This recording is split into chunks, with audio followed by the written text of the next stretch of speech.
Okay, so I think we're live. Hello, hello. So today I wanted to do this non-challenge quest on FGO. I'm gonna do some Genshin later, and I do plan on doing the actual challenge quest, but not on stream today because I haven't unlocked the actual challenge quest yet. But yeah, I'm gonna.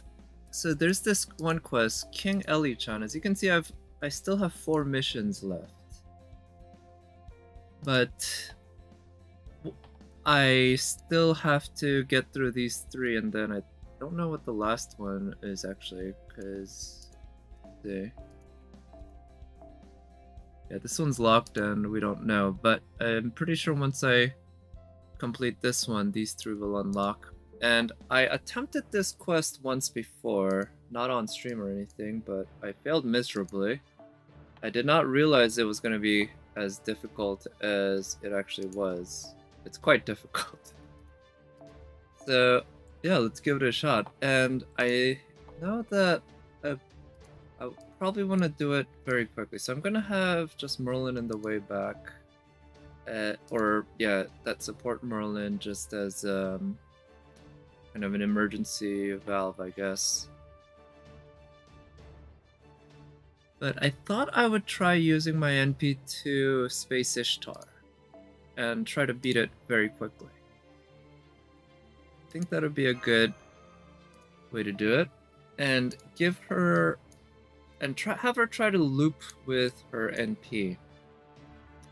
I think using her NP as arts is sort of the way to go for that. And if I'm gonna do that, I should give her some supports who can buff her arts, obviously. So I'm gonna waive her as a generic support for NP charging.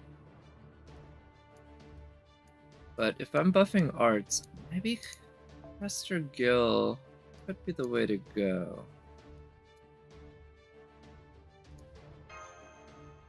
And in the back, I could have another sort of DPS character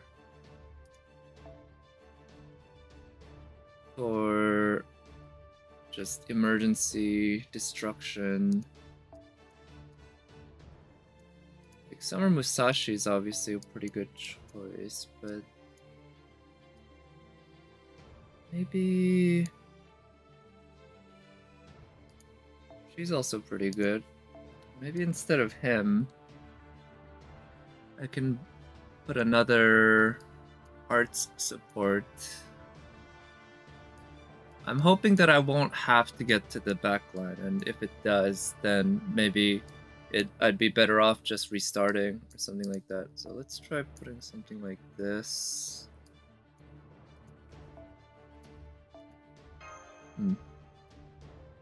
So the cost is definitely an issue, huh? I can't just go in like that. See, can I put a 4-star CE on her? No. I'm gonna need a 3-star CE. If that's the case, let's give her this, which is a good one for NP looping and such.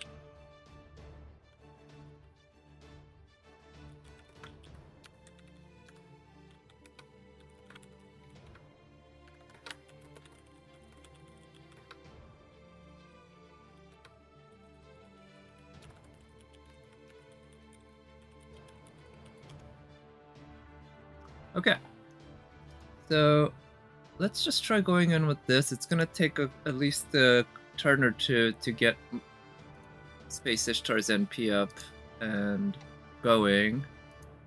Oh yeah, and I should I use here? I mean, that's good. This could actually be very good for being able to use skills multiple times.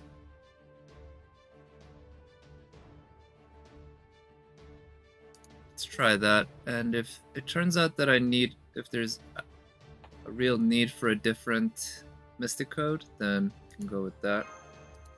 Switch things around. But yeah, this is, like I said, not a true challenge quest, but it's definitely, the difficulty level is up there, I think. It's close to a challenge quest. So you can't skip that. Yeah, the hope is that Space Ishtar can just loop her NP quickly. Let's see, what burn during normal attacks. Inflict burn when attacked. Inflict spreading fire stat to all the enemies.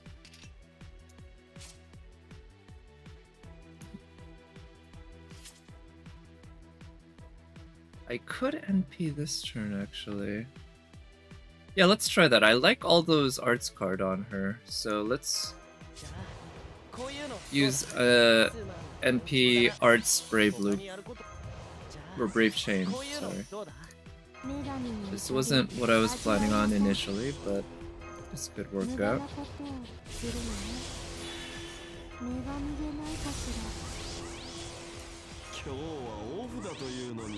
Yeah, I guess I'm blowing everyone's skills immediately, huh? Okay, I don't know that there's anyone that is best to attack, but the middle Elly is sort of the most annoying one for attacking, because attacking her is gonna give me a curse or a burn. Let's see, is this gonna be strong enough to break their bars? Ooh, not enough to break the bar of... Wow, okay, that wasn't quite enough. Maybe coming, if I have to attempt this again, then using a plug suit for extra buffs might be the way to go.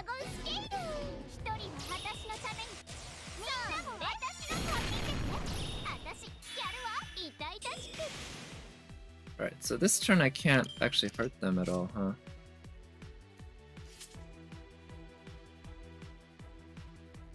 Ishtar's gonna get her NP up anyway, so it doesn't really matter who I attack here, or whom I attack. That's sort of the right one.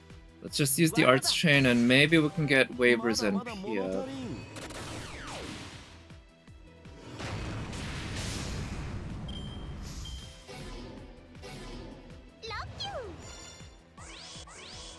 Okay, we got skill seals going. It's a little annoying, but I can deal with it.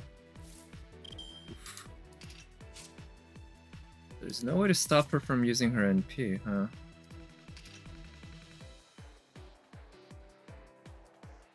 And she doesn't have her invul ready, but she can NP.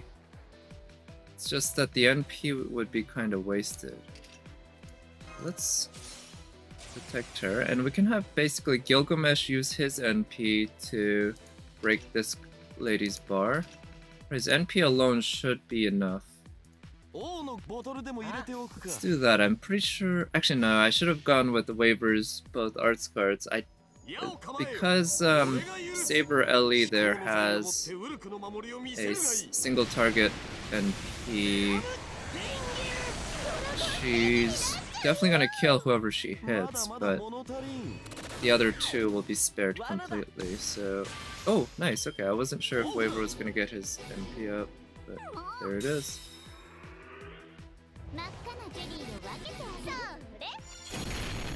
Okay, so who's she gonna target? If she targets Space Ishtar, that's actually kinda ideal.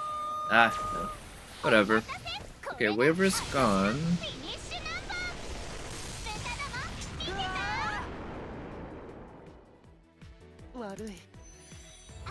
And now, unfortunately, Space Ishtar has lost basically all of her buffs. But she does have an Arts Brave Chain.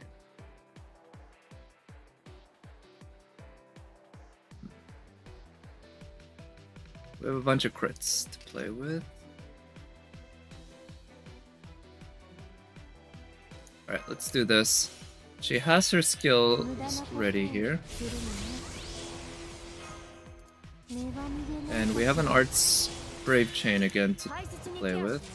Do that just for helping her out. Survive. Let's see if we can actually kill the Lancer Elly right now. The Saber Elly Probably not because she has so much HP, but also she is the most turns away from having her NP ready. On the other hand, the caster and the lancer are gonna NP pretty soon.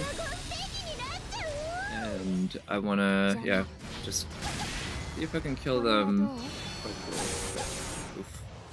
Not enough. But she should be able to NP again next turn, thanks to her first skill. Invol, man, that is kind of bullshit, not gonna lie.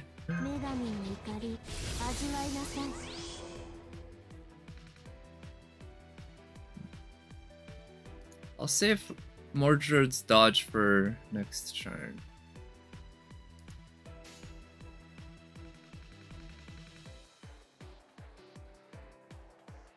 Do I use the Arts Chain? Or do I use Space Ishtar's Brave Chain?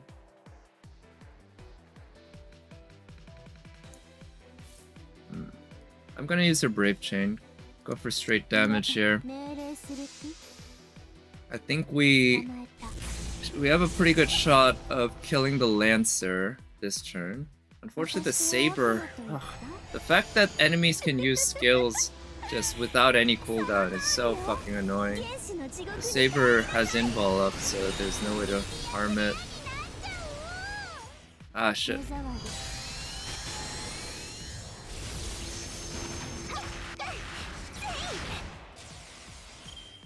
Okay.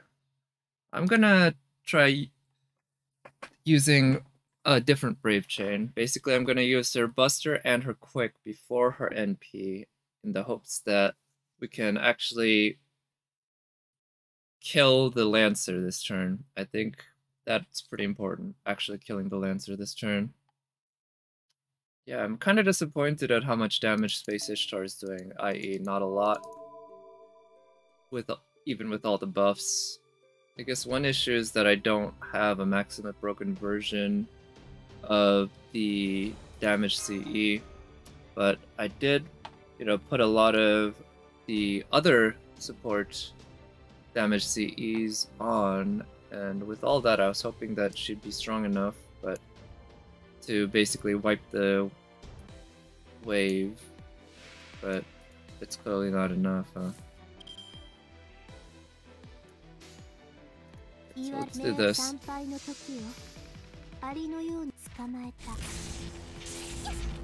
All those defense buffs, of course, are also not helping.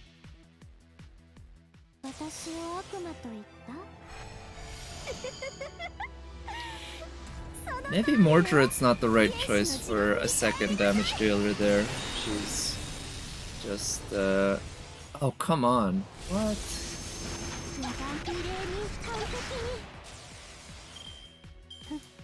Okay, if that's the case... In that case, there's no way to prevent that Lancer from using her NP, huh? Yikes. Because of card or damage RNG, I just wasn't able to do enough damage there.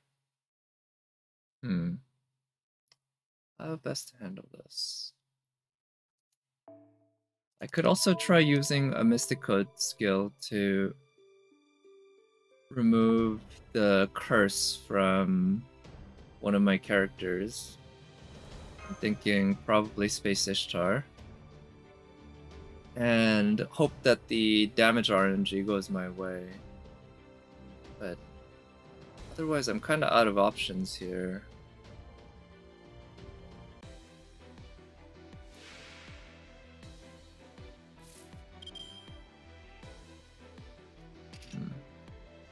Try that. So that should adjust the... give me basically a reroll in the damage RNG.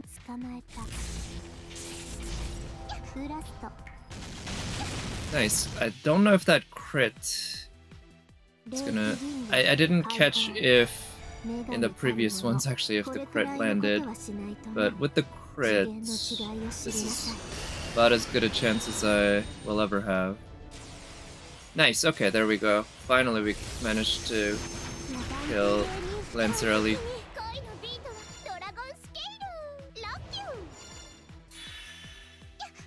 However, I don't know if I'm gonna be able to kill the other two within like the 5 turns that's required. Okay, well we do have Merlin here, the support Merlin as emergency backup, so let's protect everyone.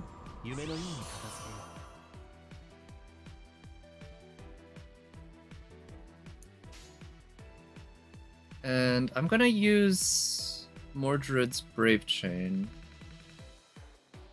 And I'm gonna go straight damage with Mordred. This is an unusual chain to use, but I don't need to use a different chain or different order in order to get her NP up, and this is the one that's gonna do the most damage. So next turn we can have Mordred NP.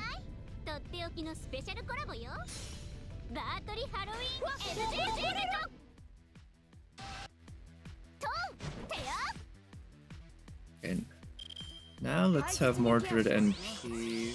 Protect herself. She's got a Buster crit there.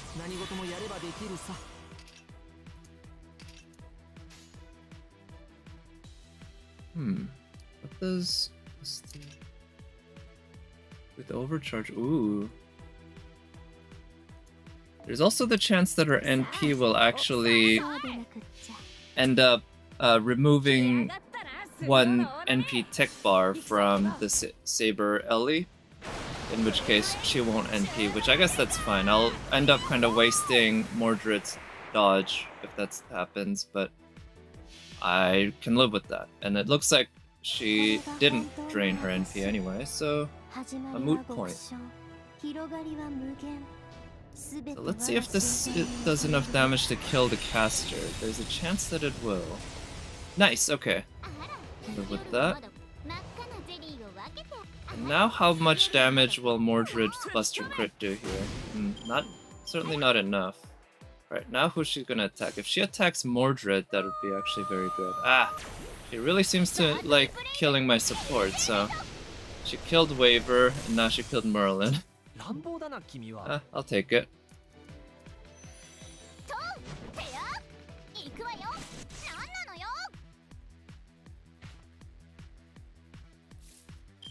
Okay. So now... Not a great hand, but let's do this. And... yeah. Guaranteed crits. Go for that, straight damage, and unfortunately not good for NP gain, but I think face carding it to the end could work with the crits. Let's see. Space Discharge. She was my most powerful character there, so now she's gone.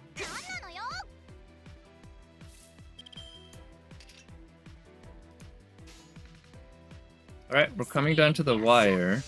I don't know if her NP Brave Chain here is gonna be enough, but it should do a good amount of damage. Let's see. The NP itself, I don't know, but... Okay, nice. Charge loss is a good one. Ooh, this might be enough, actually, for it. Yes! Okay, thank you. Rider Mordred, shit. Pulled it off. And... the curse, look at all these stacks of curse. I guess a curse can't kill you, huh? I thought maybe she was gonna die, which would have been okay, because Amadeus Mozart had enough. Nice, that was two. Had enough HP, or, I mean, he had any HP, he was gonna survive, and he didn't have the curse. Oof, that was tough. Not gonna lie, that was very tough. But it ended up working out in the... with Rider Mordred, huh? Yeah, this is definitely challenge quest level in terms of difficulty. Easily. The fact that they put that as just a normal quest is kind of puzzling to me, actually. It is not supposed to be just a normal easy quest, I guess, but it's something you're, just supposed to beat in the course of the event rather than a challenge quest at the end. This event's generally been very difficult, I would say. I don't quite get why they made it that difficult. I don't know. I don't think the event actually has a gate. Like, I don't think it's gated by having to pass through, like, story quests and such. Not that I can remember. But anyway, we got that. Okay, so that unlocked these 3. Okay, and what's the last one? Well, the challenge quest has appeared. I'll do that on stream another day, maybe even tomorrow. Yeah, I don't get what this is. How am I supposed to unlock that? Alright, well, anyway, how about this? I'm gonna open up Genshin. While that's opening up, though, I will start I'll use up some more AP. And I need to get more gold for the gold bow. I need a little bit more of everything, really. So it doesn't really matter which one I run, but let's go with the... Is it? Yeah, this is the gold one.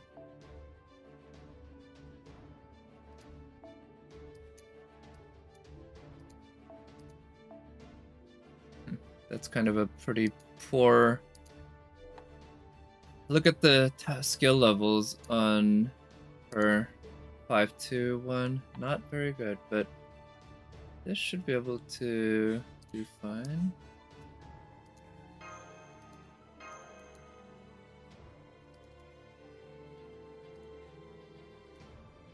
Yeah, so I'm gonna farm this once, use up my 48 of my AP, get down to very low, and then I'll be able to move on to Genshin and do the event there. Looking forward to going back to the Labyrinth. That was a lot of fun. Has been a lot of fun. Let's go ahead and use that.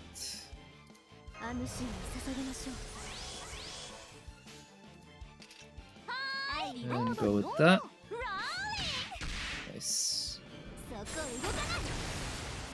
Yeah, with all the event damage buffs, at least like face carding is pretty viable a lot of the times. I'm also gonna briefly mute my Genshin while it's on in the background so that I can actually listen to the game or to the FGO. I'm still in the middle of playing. Okay, let's use the arts chain.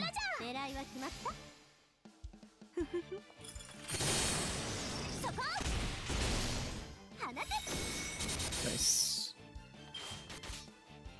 Ishtar. Oh, I should have.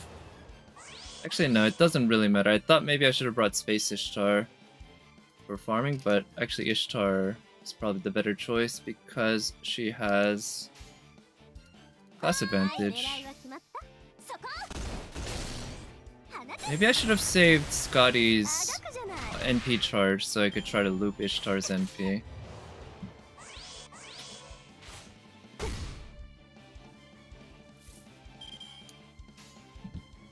Alright, let's just do that.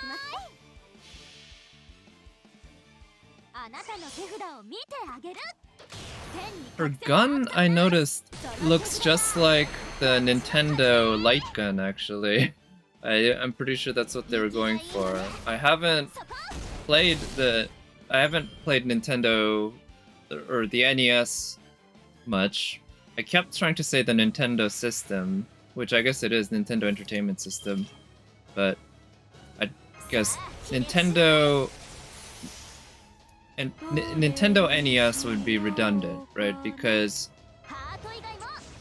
NES stands for Nintendo Entertainment System, so you also wouldn't want to call it the NES system. That's also redundant.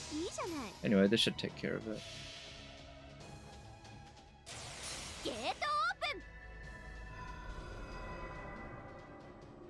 Oh yeah, so my NP2 Space Ishtar just barely pulled it off. I wonder, in my Korean account, I might want to try using my NP2 Summer Musashi. She might be the better way to go, because she has class advantage, and my Space Ishtar is only NP1 in my Korean account. I still need... Oh no, I don't. I have plenty of the gold currency now. And I don't need the Artorium drops anymore, I'm pretty sure.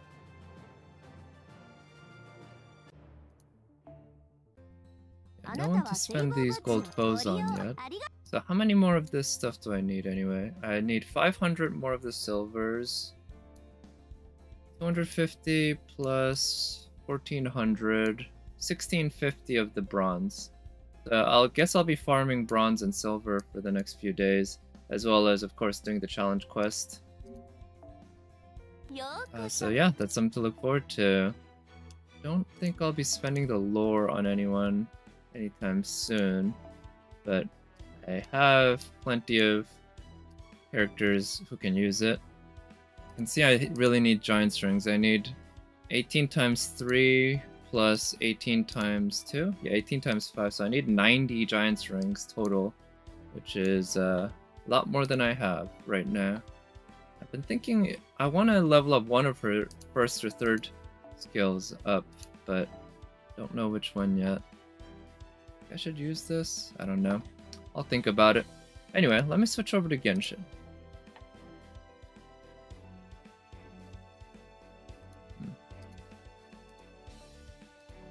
There we go. Closing FGO. And let me switch up my game, like information in Twitch. Right.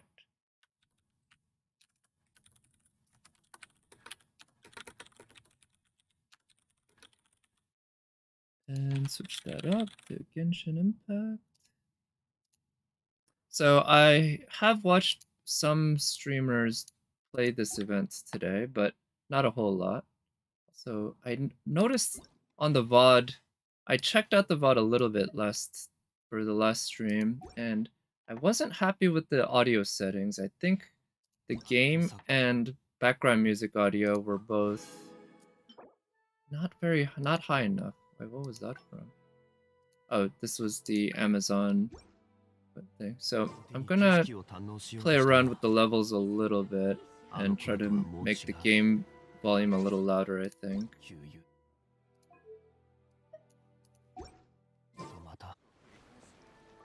So, we got this. They'll go to meet Kairagi. And that is still the... Oh no, that is actually the... This one was the Sayu Hangout. This is the new event, and we have a time limit. So let's go to it. Over there. Actually, can I teleport right to the... Yeah, I can, because it's a domain, it's a teleport waypoint. Sweet.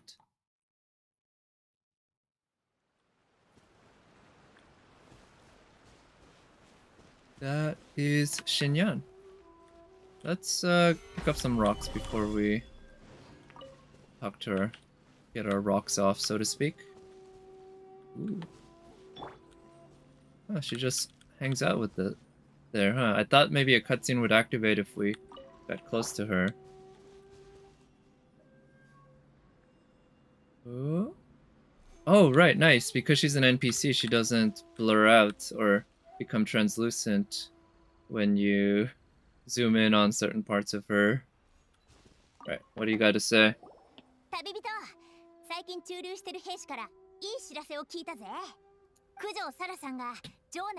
Tied down. Ooh, I kind of like the sound of that. Probably tied down by Raiden. I think she'd enjoy that too.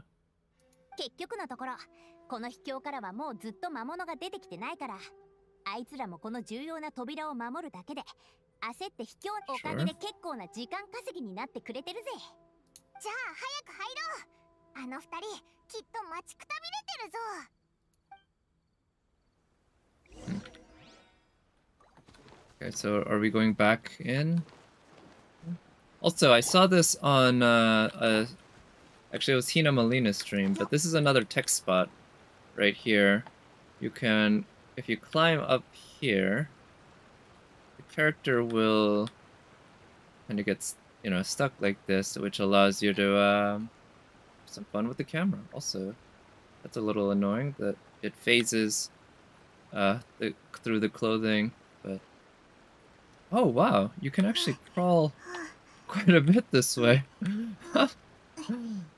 Oh, this is interesting. I didn't think that this was gonna happen, but yeah, you can have your character crawling along like this by using that. Nice.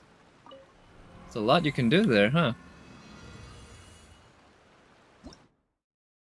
Right, part 3, the Vengeful Wood.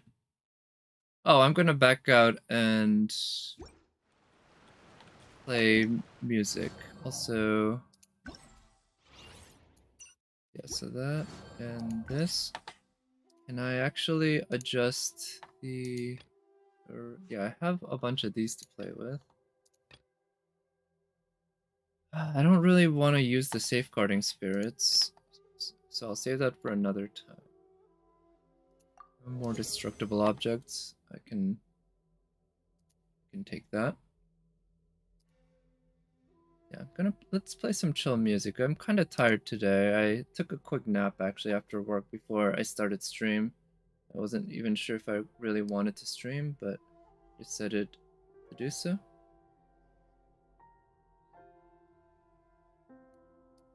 Okay. Up the levels here are okay with the music.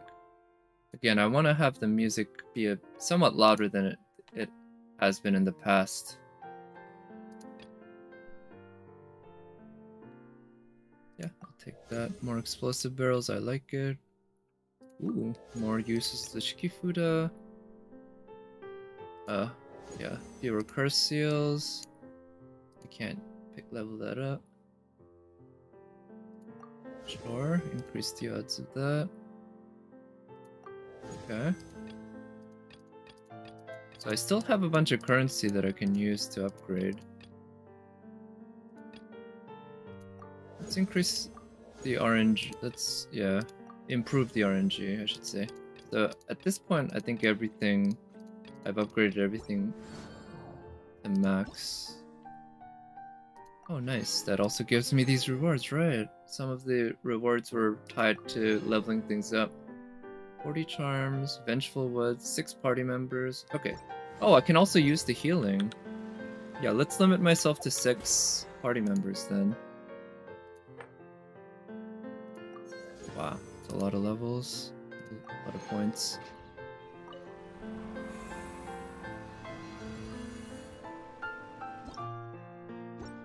So I just realized I forgot to do this. This is the whole reason why I came back out, right? Because you unfortunately can't adjust the settings when you're in a domain. You don't have access to the pause menu. So the bosses are what? Abyss Herald and Abyss Selector. Some Electro enemies, Geo Bishops. Oh. Alright. Let's not use Zhongli because he does tend to make things just way too easy. Of her. I'll bring my classic Morgana team. And let's have Barbara as a healer just in case, and him, yeah, that'd be good. Percent decrease cooldown. Actually, decrease cooldown's not all that useful for this particular one. Neither is jump height.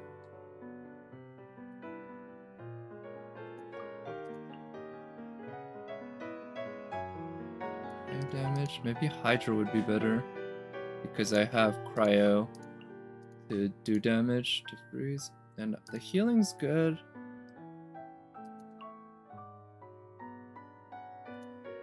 Yeah, let's go aggressive with that third one. I'm gonna also try to be a little more careful in avoiding traps. But let's see. Oh yeah, we might have a cutscene. Oh, we do. Let me pause the music. Actually, let's see if we can still listen to the music and pay attention to the cutscene. It could work pretty well. What?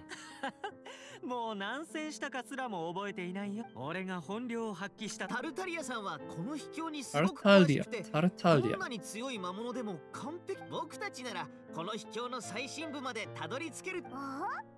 一緒になんもう戦友さ。再構築の間。I don't know how that Shikifuda Shiki Taisho guy actually fights though. How does that work? 他のものをはるかに超える。近くにあるだろう。なんで取りに行ってないんだ。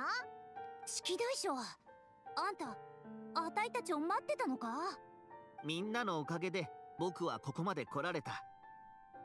僕の記憶は君たちのおかげで少しずつ取り戻せたんだ。Okay. Oh, nice. That was a mercifully short cutscene. Also, does this fire not... Yeah, so remember last time, a Hilichurl was not getting burnt at all. And it looks like your characters don't get burnt either. It's too bad there's nothing here that you can actually interact with. Huh? Although, wait, if I pick this up, is that going to initiate another cutscene? Yeah. Okay, what is it? Tell us.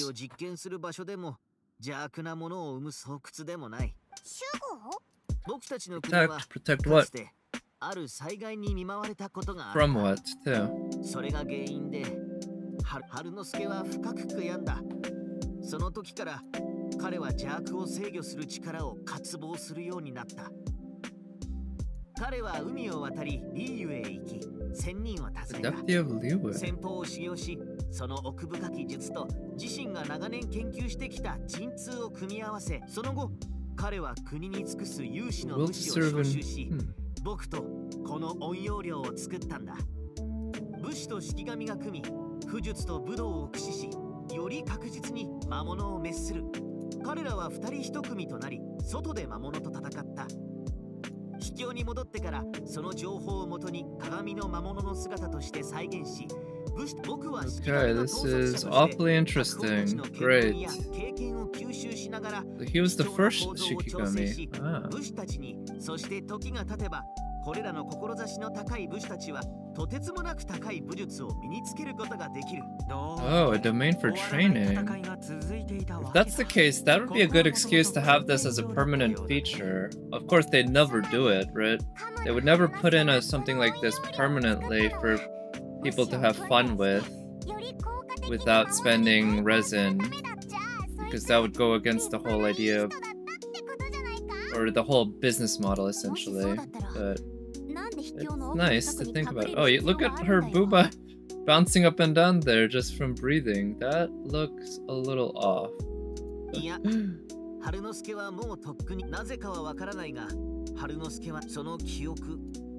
Okay, so he hasn't completely remembered his memory.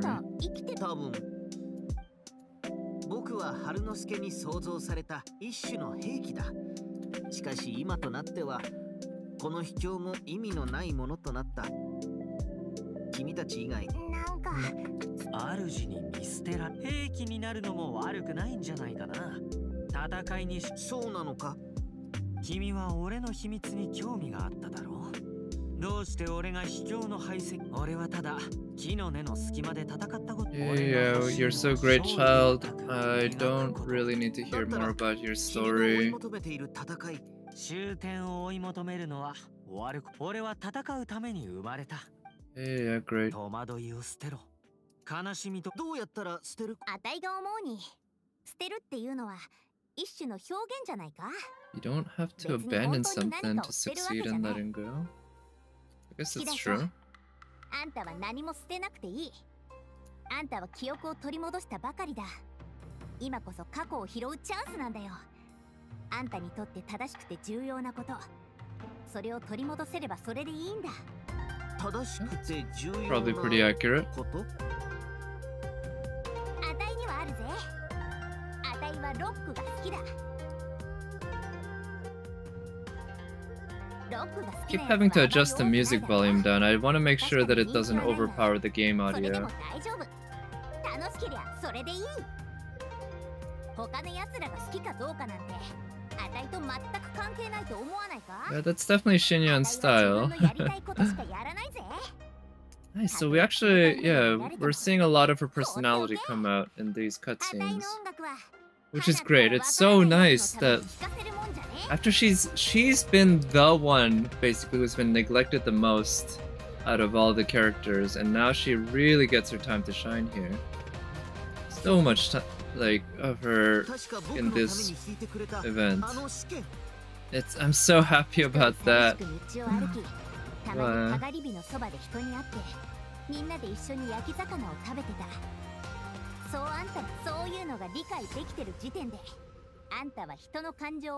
Still sick of these, the fact that the subtitles are based around the dub. And it gets the Shinyan having the southern accent in, which is Shinyan's English dub with the southern accent. That is by far the ugliest thing about her. Look at her booba jiggle up and down just from breathing. We've all journeyed down the path. That's true, she's got some pretty good insight. あたいたちは孤独じゃない。好きでしょ。これがあたいの音楽にある言語で正しいことを続けた収穫だ。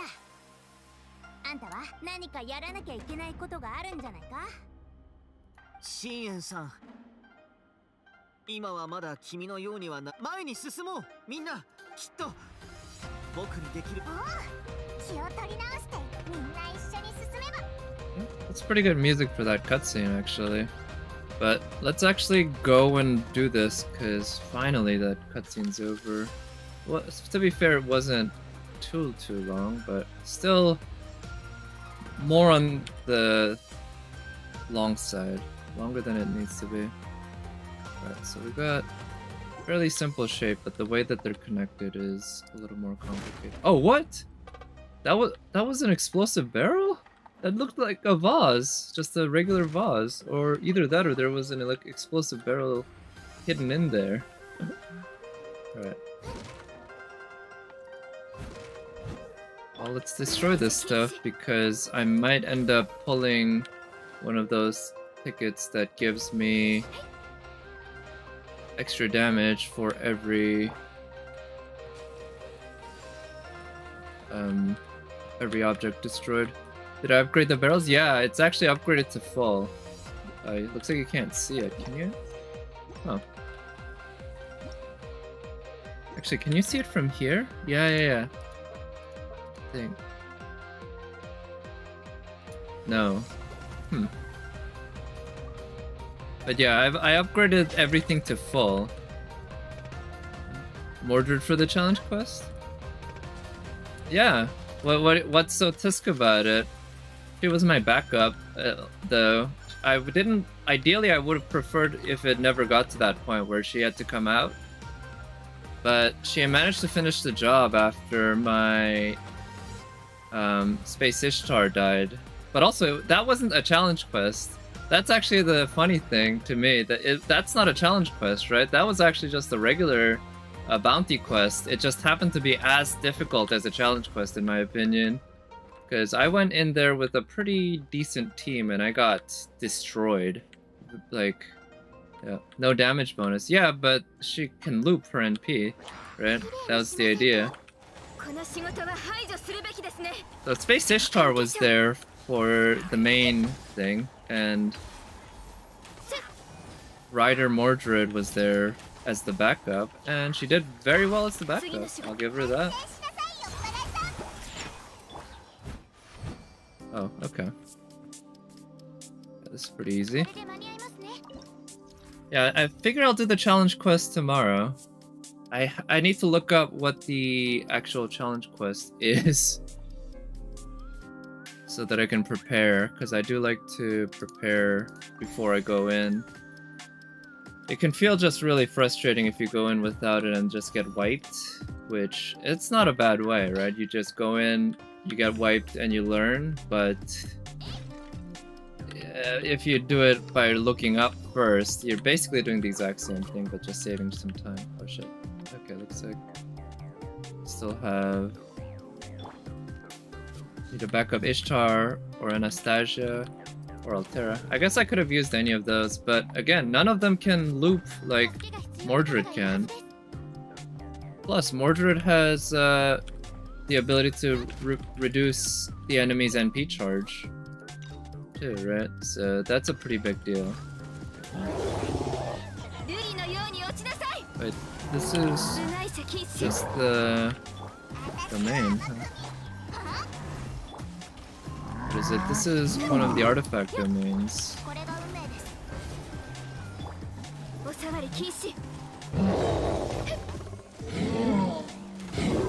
There we go. Too easy. Anastasia gets close. Yeah, Anastasia is definitely the best candidate out of those in terms of NP looping. But I'm pretty sure her NP gain and the charge, or NP gain and the hit count on her NP is too low to make it really that viable. My main issue really, to be honest, was not having Tamamo or Narrow Bride or characters like that, because I just don't have them in my NA account. So for my Korean account, I'll probably use, yeah, Tamamo and Narrow Bride, and probably Berserker Musashi, yeah. Yeah, let's go with that. This way we can avoid getting any damage from... Let's see. Okay, I'm gonna make my way down and then up and to the right that way back. Yeah, so because the supports really are more what's important, I think, for looping than the actual character, than the actual damage dealer. So in my Korean account, I don't have my what is it? Avenger Ishtar is only NP1, whereas my Summer Musashi is NP2. They're both arts loopers, right? But I figure with Tamamo and Narrow Bride, should do a lot better.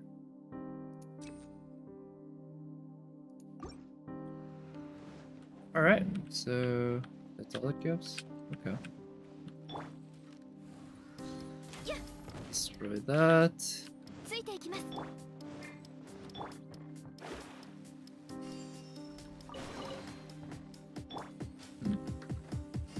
Not sure exactly when this thing is supposed to be harmful, so that's probably, at this point it's harmful. And then, okay, so it just goes back to normal. So at that point, it's not.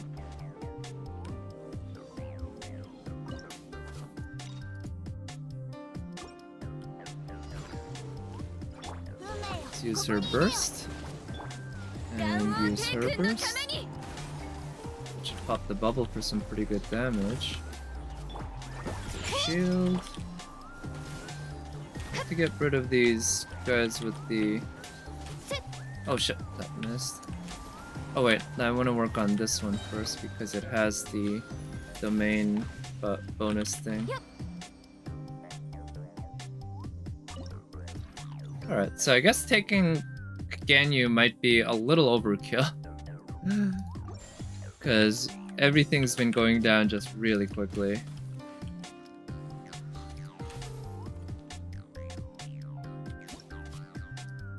Okay, we want to go left and up. So, can I destroy that thing? Yeah. I hope I get one of those cards that gives me buffs for destroying shit, because I have maxed out all destructible materials as well. Oh, there was a curse? Shit. I need to pay better attention to that. But at least it got blocked.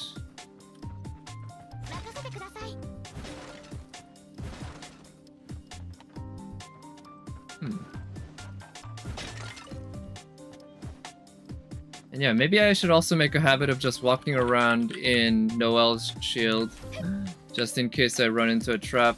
Let's see. I actually kind of do wish that non-challenge quest with the 3 Ellys was repeatable. I wouldn't mind just going in with different teams, like maybe bringing Summer Mordred as my main damage dealer at the front and seeing how well she can loop, because I don't know, but I think she can loop quite well, or at least as well as Space Ishtar. Oh, let's not heal. No need to adjust the party. Yeah. Figure if I have some healing issues I could, but that doesn't seem to be something to really concern myself with. Alright, let's go to the right and go back to that one spot that I skipped over last time. Still not sure what those things with the foot on it does or do. They don't seem to make me any faster. Maybe they do only temporarily. Okay. Shield. Let's use her burst. Yeah, I think it'll be good to kill this samurai first. Let's get up her shield.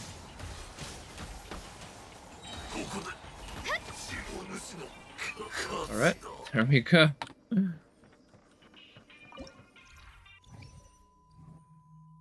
Physical, I don't need that. 30 Hydro. Let's go with that since I do have Mona.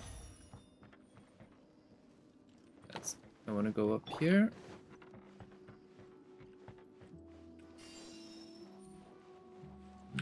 Nice. Found a chest. And I see that there's the trap there. So yeah, I'm paying a little better attention now to where the traps are. Ooh, that's great for Ganyu. That's exactly what we want. Okay. Traps. Yeah, there's a trap there.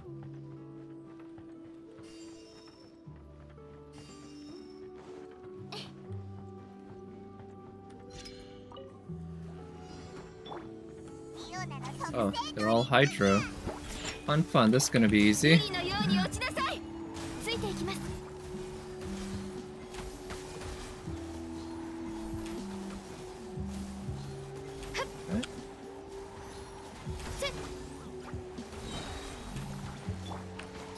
Refresher shield.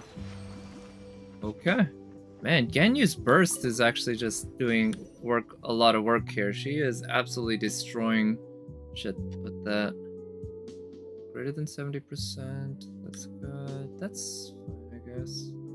I don't have any active ones. Let's go with that. Go aggressive.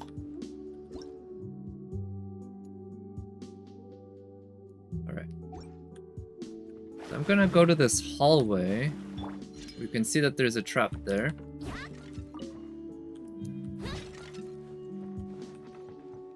I just want to pick up this stuff. But besides that, let's make our way back to where we were before. What's the fastest way to there? Left, left, down, left. Let's do that.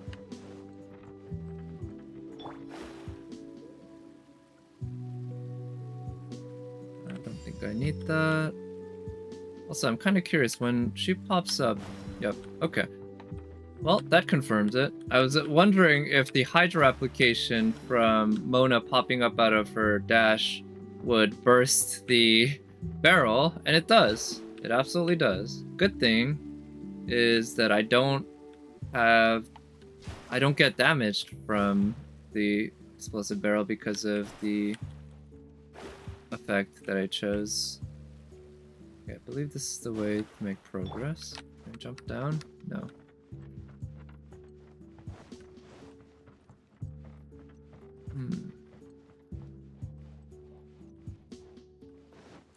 Yeah, I want to go up here, right? Yeah. So, actually, wait. Did I pick up the chest that's there? I'm still not sure how best to read the map. I feel like sometimes the map icons change after you'd pick up something in the room. Sometimes they don't. And this one might be the case where the chest... It just, yeah, the icon just stays there instead of any sort of... like, it changing. Okay, whatever. Keep going. Looks like there's a trap. Anything here? No, just stuff to destroy. That's nice though, that... I'm kind of surprised actually that Mona hopping out of her dash destroys the... Oh shit. That it destroys explosive barrels and other breakable objects, because I would have thought that it would just apply Hydro without dealing any damage, which might still be the case. Against the regular enemies, I don't think it deals any damage, it just applies Hydro. But I guess the way the game's logic works is that if it applies that Hydro to any object, then it's going to end up destroying it. Got a shield. Use her decoy. Oh shit, that shield was... Okay. Let's use her burst. Come on, yep, got the shield back. Alright, let's get some healing.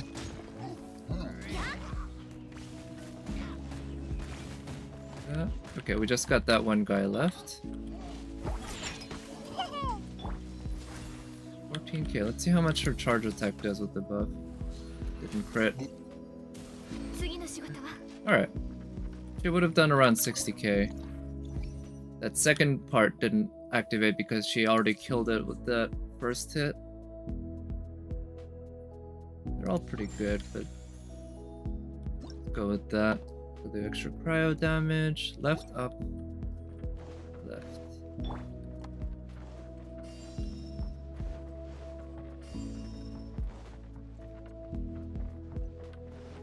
I still haven't gotten a card for giving me buffs based on stuff that I destroy, so all the breakable objects around haven't been helpful at all.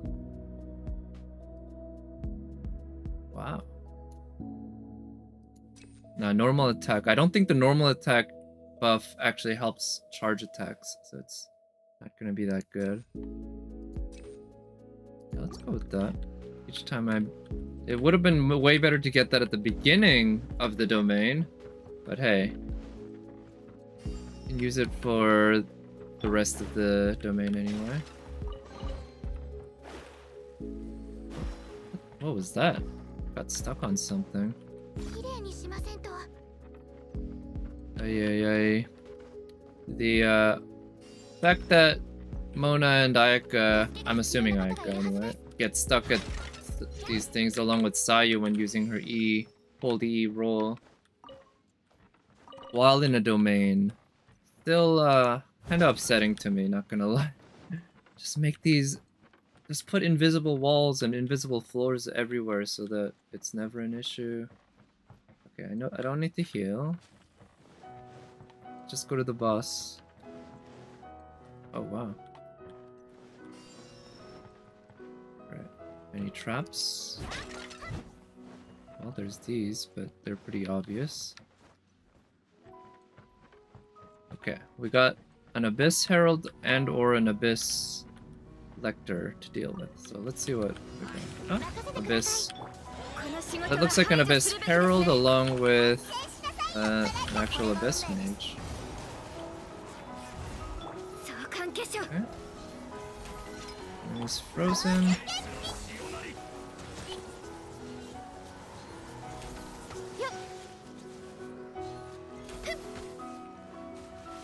Well, nice thing is we can keep this guy frozen basically continually.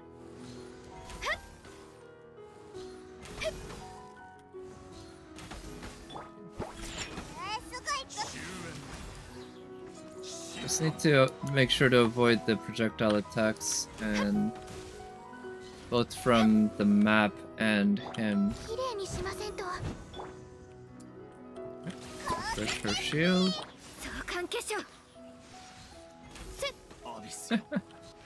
Alright. So this version of the enemy just not that hard because of how little HP he has. Pyro doesn't help. Let's go with the explosive barrels. Actually, I kind of like using the explosive barrels in this game, in this event. They're pretty fun.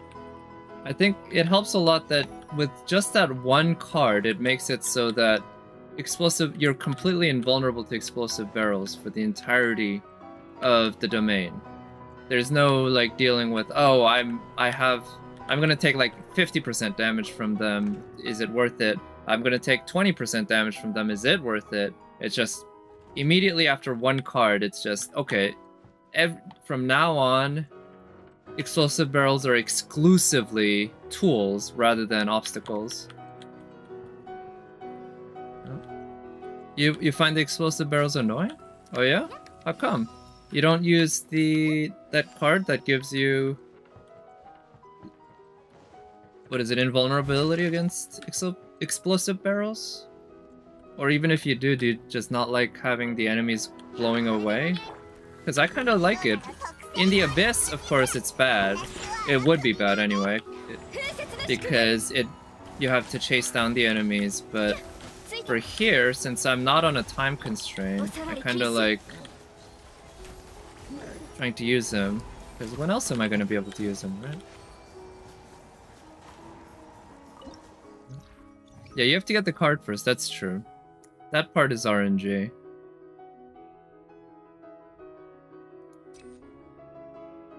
Ooh, let's go with that. That's really good. There's some pretty OP ones, huh? It is RNG, but I feel like at least until you get the card, which for me, I feel like every single time I've played this event, yeah, I've eventually gotten the card. But until you get the card, then it just becomes a fun obstacle to avoid. So it's a win-win. It's a kind of what you'd call a double-edged sword, right? Sometimes it's just it becomes an obstacle that you have to, most of the times anyway, at the beginning, you have to just work your way around it, which is its own kind of fun, in my opinion. And then when you get the card, then it becomes a good tool for you to use. Like here, it's too bad there's no battles here, right? Because got stuff to break.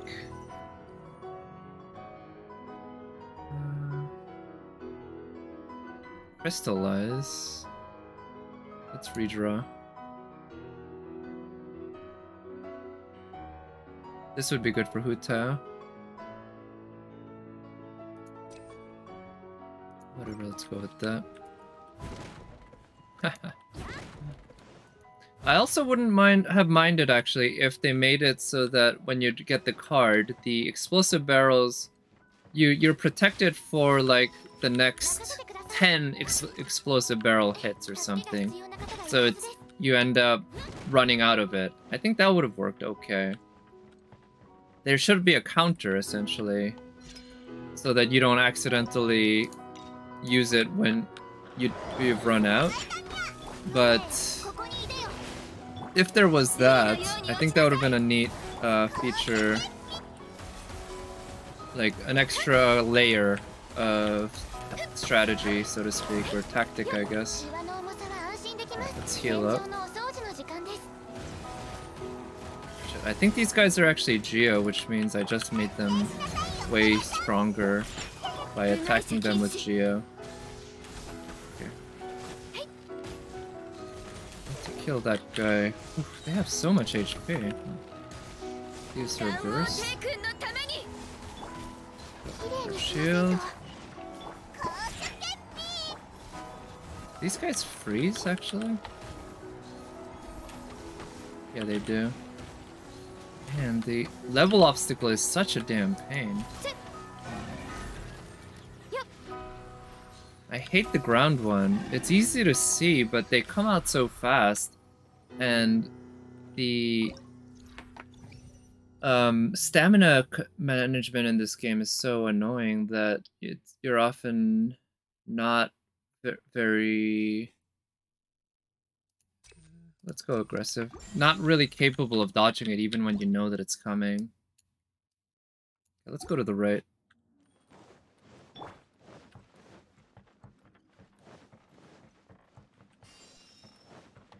explosive? No, no explosive barrel there. I'm surprised. Oh shit. Also, seeing these spider webs around, I'm actually a little surprised that they didn't decide to put spiders into these domains. It would make sense from a lore perspective, just clearly there are spider webs. That means there are spiders. And spiders have been used as enemies very rarely in this game. They don't even seem like regular enemies because they don't give you EXP or Mora or any sort of drops.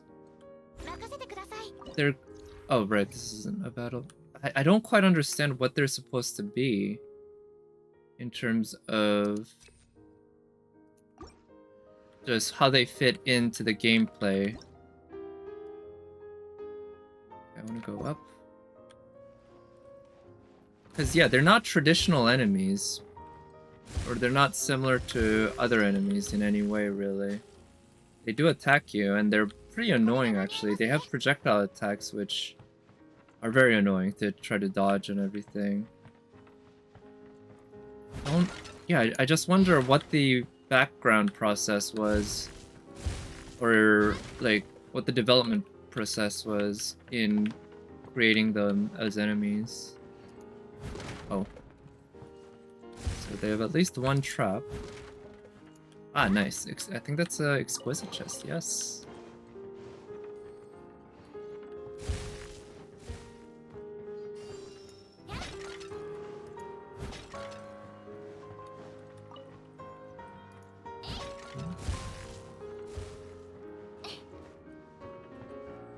Alright, I don't need that heal. Also, on the keyboard, I find it a little annoying that... Yeah, so when you use a controller, you can use this menu to access the map and this view. But on the keyboard, you have to press the buttons, and those are a little bit far away from the WASD buttons. Makes it so that I don't have to look down, but I just have to kind of stretch. Not the biggest deal, but just a little annoyance to deal with. Fire. Oh, wow. Use her burst.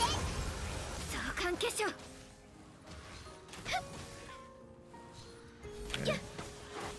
I want to get rid of the Samatru. Oh shit. The shield's run out. Okay, let's use her burst here.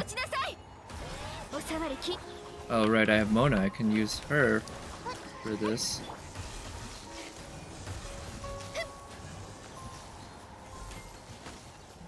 Okay, there we go. Got hurt a bit, but not too bad. Ooh, defense. Better than 70%. Stamina. Let's try that. I imagine I'm gonna have a decent amount of stamina whenever I use Ganyu because she can't run while she's aiming. So I'm gonna go downwards to go to that room which I skipped earlier.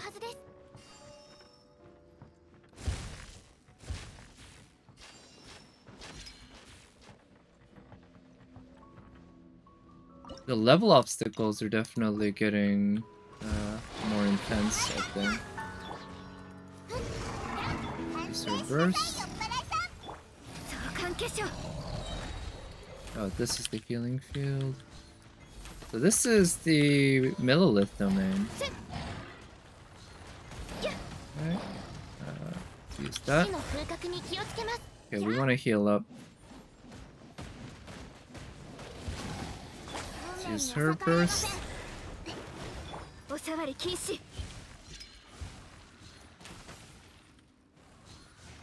Okay, good.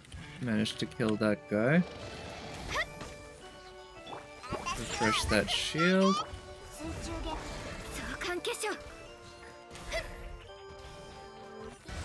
Okay.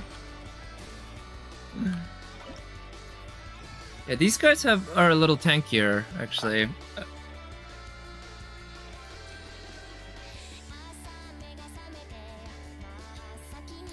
Let's take that. I'm gonna go to the right hallway so that I can pick up whatever. And then let's go back up. Any traps? I also kind of wish that there was something that set apart the... What are those even called? The things that we pick up. These things, I guess? Shikifuda? From the other ones that are actually... like vegetables, right? Because the vegetables are just useless, right? I guess the idea is that you're supposed to not know, but if there was just some slight way, like a pattern, let's say, of Shikifuda being in certain types of objects, while the vegetables, like carrots and shit, radishes and such, were in other types of objects, a pattern that you can figure out as you play and learn from, I think that would be neat. But that said, that might be expecting a little too much effort put into a minor event like this in a game, in this game, because, you know, it's not really the core part of the gameplay, right? Yeah, let's kill these guys this way.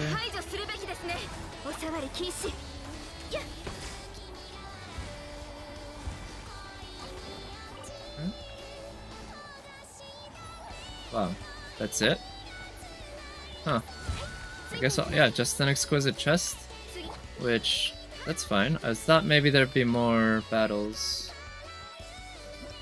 I want to go left, left, left, and then back and up.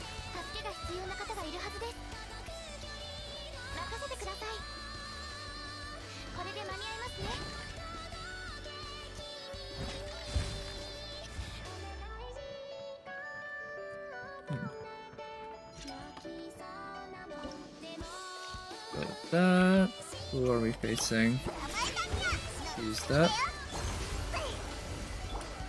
Yeah, nice. We froze him.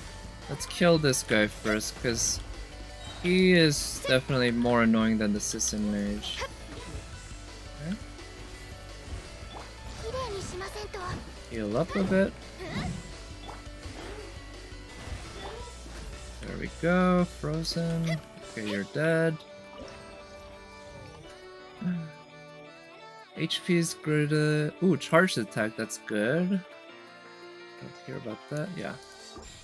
Yeah, we're just going real aggressive here, going with all the most damaging stuff, so I guess enemies are pretty tanky in this domain, or in this level of the labyrinth. But with all the buffs I'm getting, I'm finding it fairly straightforward to kill them quickly.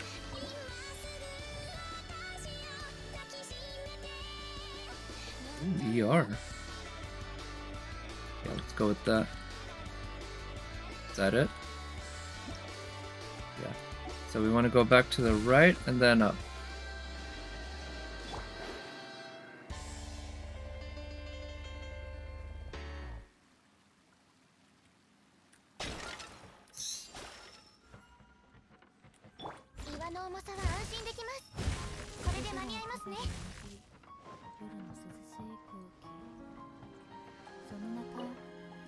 Oh no, I don't need to heal.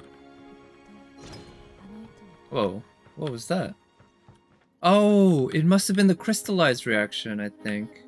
Because I picked up something earlier to make it so that a crystallized reaction... Or it could be the dash? Could be the AoE from the dash. Yeah.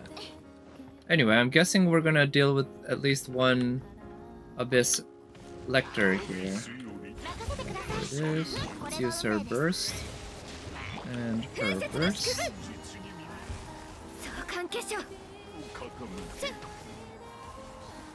Okay. There's a healer somewhere. There. Her shield. Use her burst. Use her decoy. Man, that Abyss Mage's shield has a lot of HP on it. Okay, now it's just the Abyss Lector. Shield. Use her burst.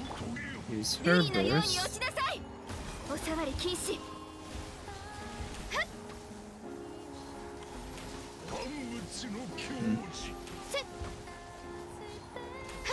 Right, use her shield. Oh, not her. Here, let's use her decoy. And use her burst. Put up her shield. Get some healing going for Ganyu, actually. Good, Ganyu's fully healed. And now he's dead. Okay, easy. Yeah, maybe bringing Ganyu along was not the best choice. Just a little too easy. But I saw that there were a lot of enemies there that basically were weak to cryo. And I figured Ganyu's the best choice. Yeah, that's the thing. I don't have anyone other than Ganyu who could make this really even manageable. Oh, we have a full-on cutscene.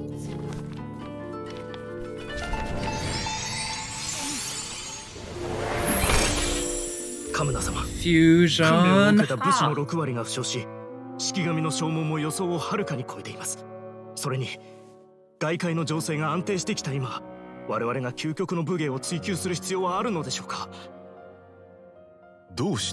that Shiki? When he was a human? Oh no. Maybe that guy was Shiki. 彼女の広大を助け、この領土を守りたいだけだ。滅すべき対象がなくなり、守るべき人も平和を得た今、我々の使命は終わったと言えよう。小生は時が許すなら、一生ここで守護し続けられるとずっと信じていた。このような言い方は小生自身を危うく騙してしまうところだった。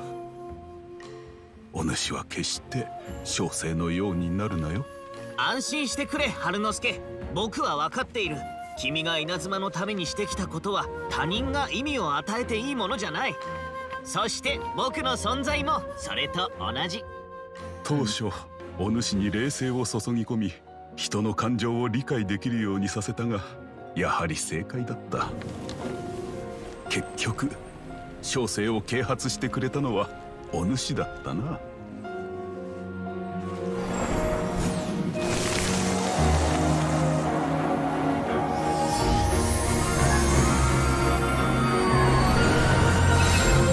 明日に睾丸あってセロに誇れども、夕べに白骨となって高原に朽ちぬ。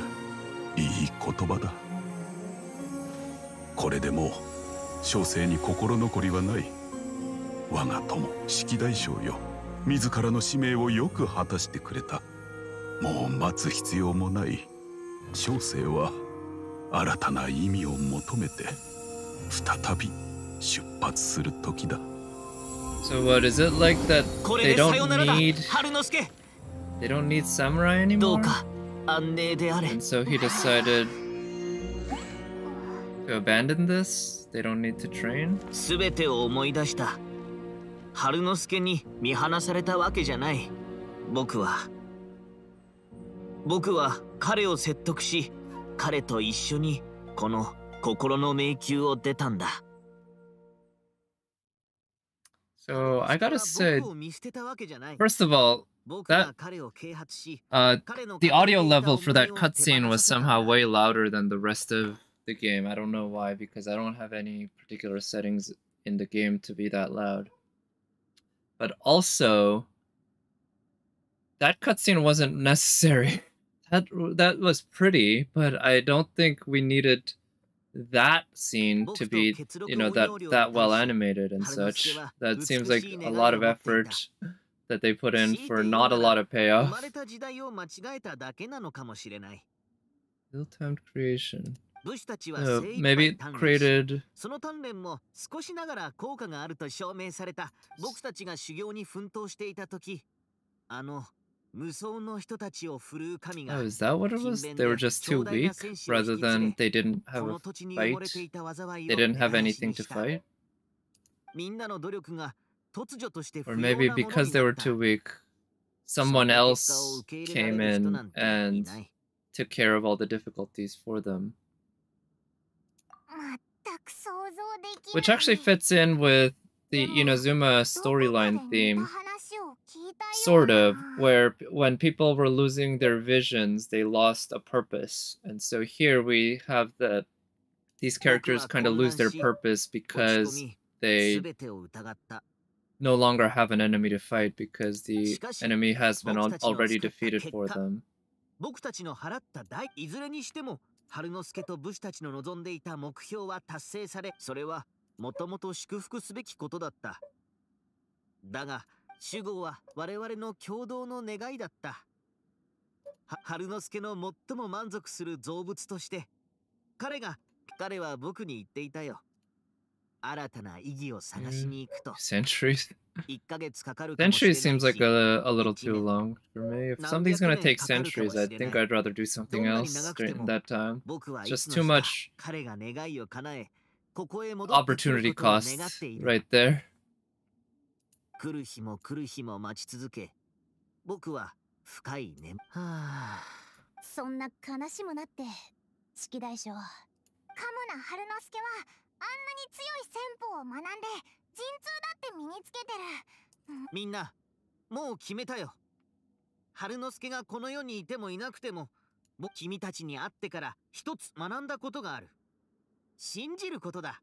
この世に生まれ落ちた時から僕たちは孤独の果てに向かって歩んでいる。僕たちの使命が Okay, so this would be a lot more interesting if I actually cared at all about Shiki as a character here. 僕の使命なんだ。 He is not somebody that I'm particularly invested in. 武人を補佐する我が責務は武人を世の中にはまだ高き。よし、その意気だぜ。記憶が完全に戻った式大将はすでに血力音容量は再び制御し、あと何日かすれば不術の力の脈略、ここは予測不能でありながら安全で天領奉行もそろそろ秘境に入る頃合いだ。彼らが来たら僕わかった。つまり君たちのおかげで僕は少しばかりの礼を用意した。 Okay. So that's sort of the big reveal, I guess, but... Oh, what? Shikosha? Oh, do we get a permanent, like, companion? Like a Sealy? That would be neat. Even if I'd never want to use him. 式大将の口調がしんみりしてきてるぞ。あたいたちともう会えないことを心配してるのか？おい、そんなしょげたこと言うな。あたいたちはまだここにいるだろ。それに旅人と九条サラさん、北斗さんのおかげであたいが稲妻に来るのもそこまで難しいことじゃねえ。シーレンさん、それは君の時間を取ってしまうことになる。聞くが、ロックはどうだった？ Does he even know what rock and roll is? Wait, he knows and he... Oh, right, he did listen to Shinyan play, right? あたいは音楽の良さを知っている人にしか演奏しない。 Just look at the way it jiggles here. It looks so off because of how it looks too fluid, basically. Her left side doesn't quite match up to the middle properly. So it looks like there's a wave in there rather than a real globular fat like a real breast is. Ooh, is she gonna play some music?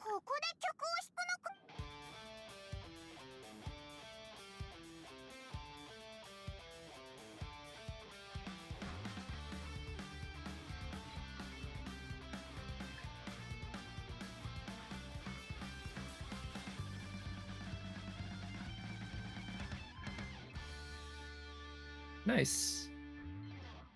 Unfortunately, it was the exact same thing she played earlier. I wish we had gotten a different song. That would have been good. Wait, he was never here. 逃げる？俺はただ休憩する場所を探して考え事をしようとしていただけだよ。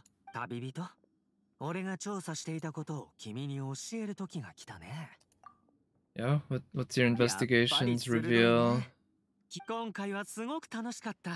正直、稲妻はもともとはこの秘境が残氷と関係していると思い、 Balladeer. 神の心を持った残氷は俺たちと連絡を絶った。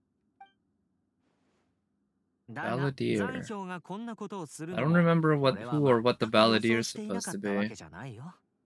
俺が戦いを求めてファトゥスになったのと同じように、あの心はもう少し泳がせておこう。いつかどこに行ったのかがわかる。その時はほんともう I'm 少 curious しこ about こにいたかった Scaramouche, ね。 certainly. He's supposed to be very powerful. I know when we ran into him, Mona panicked and we just had to run away immediately. 夜空の星のように、君はいつも So they're kind of building him up as a major, 俺の相棒。 very strong figure. An antagonistic figure to us.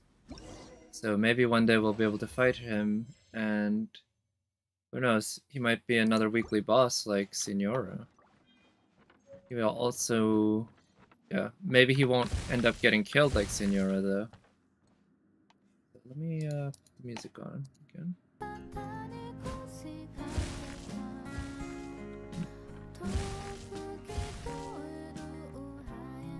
That's the exit. Anything else interesting here? 心境が変わると音楽深淵さん僕いいってことよ。次会った時はもっと最高なロックを聴かせてやるぜ。 Okay, I'm guessing if I talk to Shiki Taisho, it'll be the same thing. Yeah. 深淵さんいいってこと。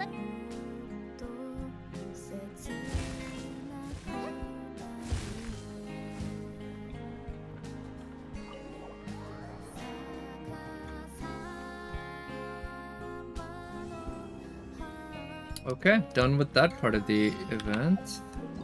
Let's see what else I need to do for completion. 40 charms, vengeful wood. So basically the last one, and this isn't really that big a reward. Every other one except this one, yeah, gives Primo Gems. And I'm guessing we can't... oh, can we get Shinyan now? Oh, wait, what? Blazing Path of the Taisho. Is it this one? Well, these things unlock in 3 days, it seems like, or 2 days and a bit more.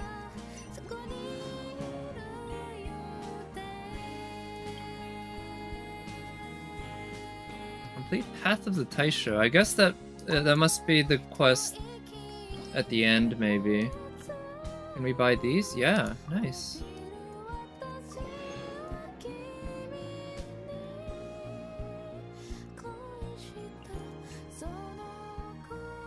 Let's see.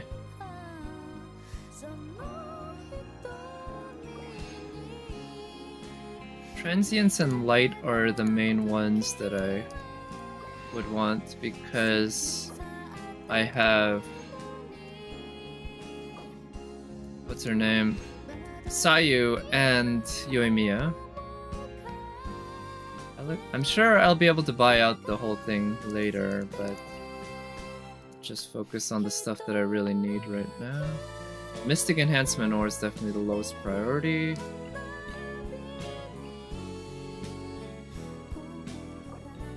Only 400, right? Yeah. As long as I have at least 1,000 left over.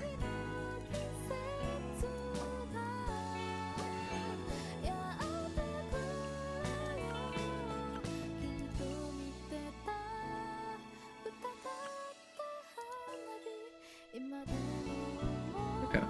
I'll leave it at that for now in terms of the shop.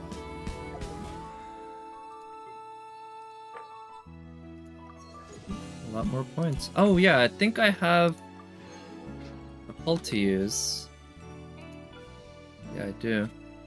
Let's see what we got here. Come on. No, nothing.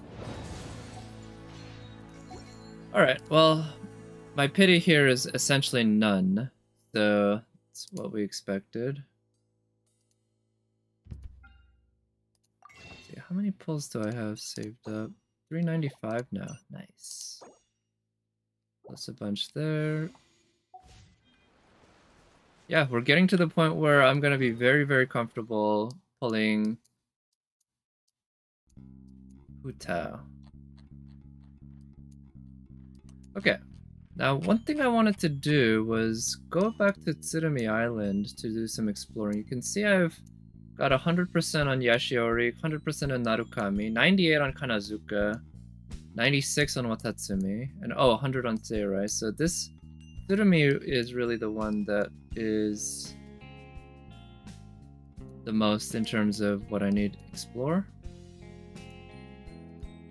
And I know there are some story quests and such. I can get Ito or Albedo. Well, unfortunately, Ito and Albedo have a little too much masculinity for me. Just not a big fan of that, you know? Whereas Hu Tao is a real feminine cutie pie. I guess Hu Tao's actually kind of a tomboy, if I'm being honest, but she is much more waifu. I could always, you know, get all of them, you know? If I really wanted to, there's nothing stopping me from getting all of them because I can get Hu Tao with still 360 pulls left, and 360 pulls means I can guarantee myself 2 more 5 stars. But I don't give a shit about Ito, and I don't give a shit about Albedo. I might do some pulls on Albedo's banner, maybe. If it comes to it. Well, or Ito, to be honest, but that'll be left up to RNG. Hu Tao's the one I want for guarantee. Yeah, I'm wondering though, because I have so many Pyro DPSs, I wonder how Hu Tao will fit into my teams. Because I could use Ganyu as a support for Hu Tao and start doing some melt with her. And that could work really well, that's for sure. But then what would be the other team be? Because Hu Tao's a busted DPS and so is Ganyu. I don't want them both on the same team probably. Guess Hu Tao, for her, having a support who is Xingqiu. Xingqiu's like probably one of the ideal supports for her. Maybe I can just make them work well together. But we'll see. Let's make this more. Yeah. Are you planning on pulling for Ito? I imagine you already have Albedo, right? Because I think you have every 5-star. Ito's animations certainly tempt me.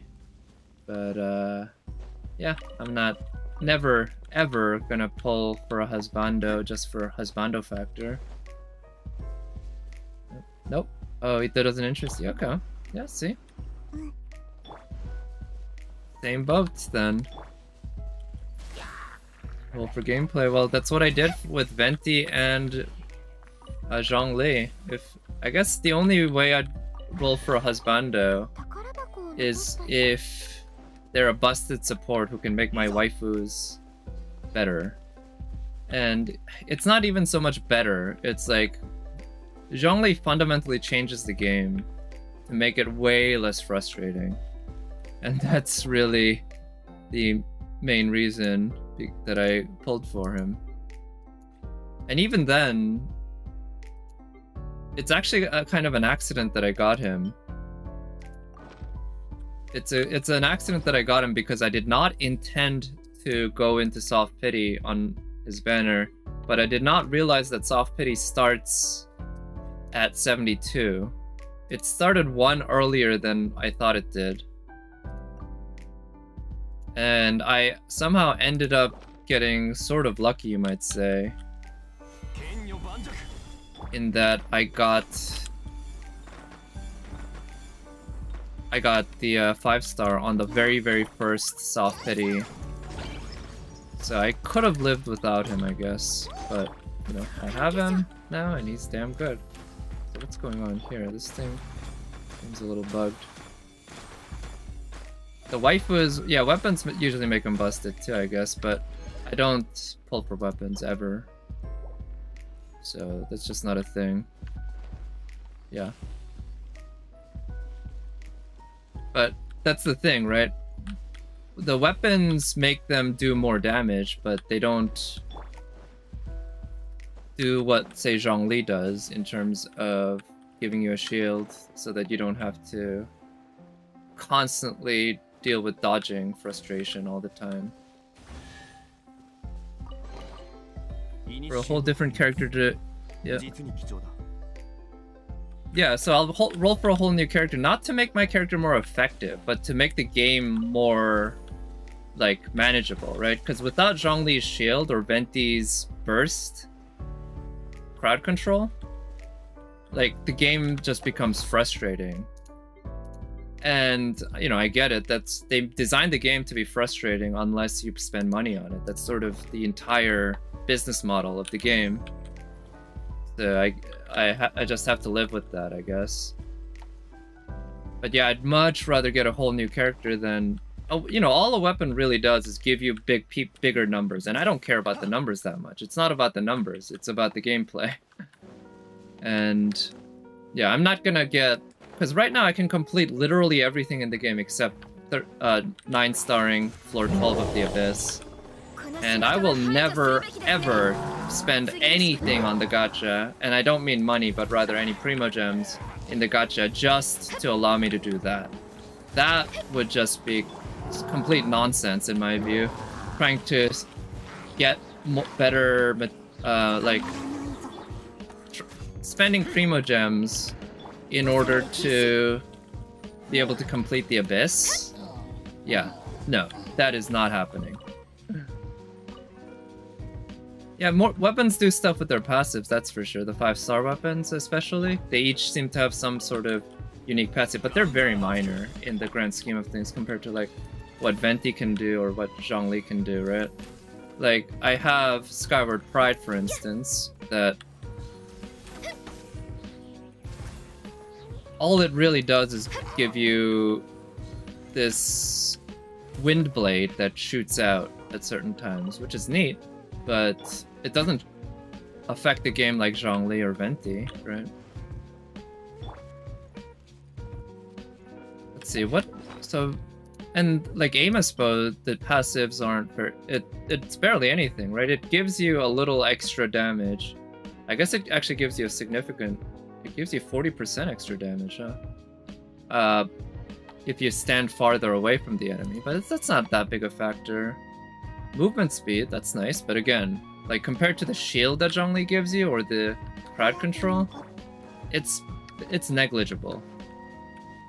Yeah, so basically I will never spend primos just so that I can beat the Abyss, or I can already beat the Abyss, sorry, just so that I can 9-star floor 12.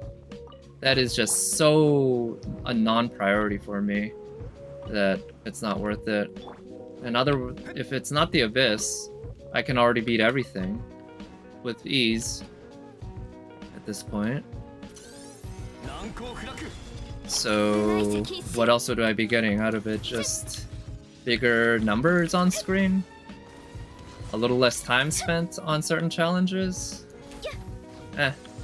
Not all that worth it. Now, don't get me wrong, trying to 9-star floor 12 is a nice little challenge to put myself on, but I will... Like, primo gems, in terms of opportunity cost, are just way too valuable to spend in order to do that.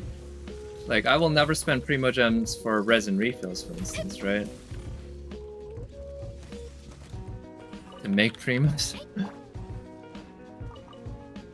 I don't think that's how it works. Unfortunately, the Abyss, what is it? Right now I can 3-star floor 12. I can probably 4-star it if I really push, but I can't 6-star it anytime soon. So, what? That's another 2 things, which I think is 120 primos, if I manage it. I'm losing out on 120 primos. That's not even 1 pull, right? I don't think the math on that works out at all. Okay, so I've gone around here. And I did pick up at least one new chest, which is nice, but I thought there was some quests around with ghosts that I kind of wanted to do. Oh, hello, Nat. Thank you for coming by. I imagine you're probably headed to bed soon. Yeah.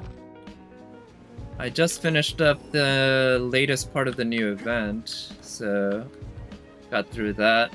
Oh yeah, you can see I have this dude on in actually, how is he like? To be honest, I'm not a huge fan of his design or anything. I don't like the Sealies all that much either, so I'm not gonna really use him. But oh shit, what?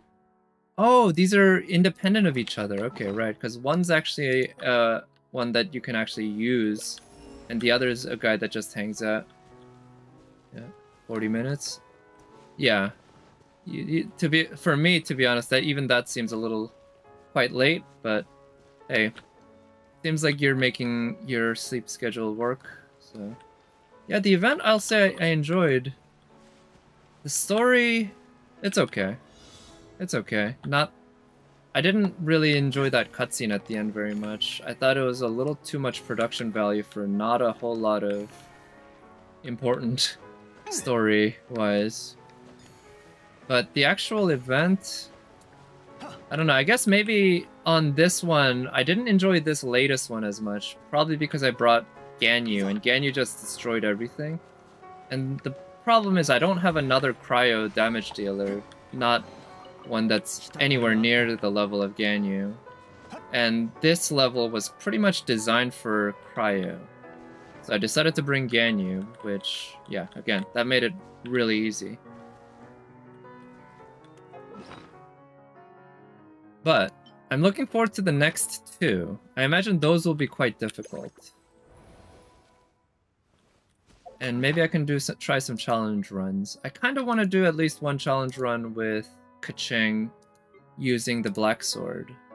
Either Kaching using the Black Sword or Chi-Chi using the Black Sword, because either way they can heal. Regenerate 60% of attacker's HP when normal and charged attacks score a crit hit.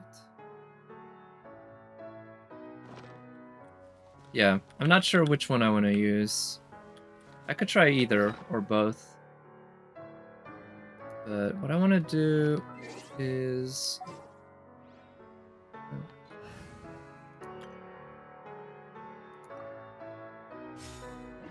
So this is more of a friendship party than anything, but let's see.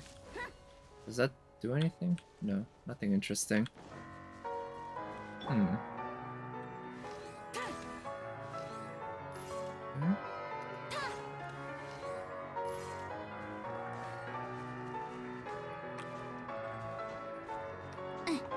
I'm not sure. So this one is at 3. This one's at 2. Oh, okay, I get the logic here. If I hit that one... Yeah, okay. I get the logic now.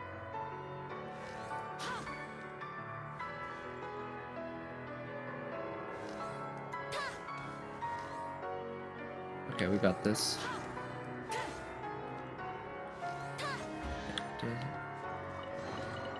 Melt team with Ayaka. Get another consolation. Oh! Oh, right, yeah, I forgot about that factor. Yeah, that is definitely a factor to think about. If you have Bennett C5, which I don't, I have him C4, but I want to get him C5, then if you use that buff, you end up with a broken Bennett, and not the good kind of broken.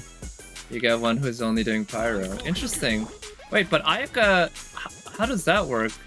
Does Bennett's infusion override Ayaka's, essentially? So you can still kind of do melt, right? With Ayaka's burst.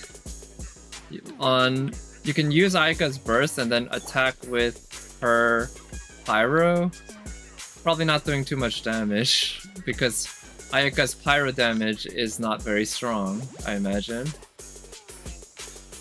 That's a funny thing, huh? Yeah.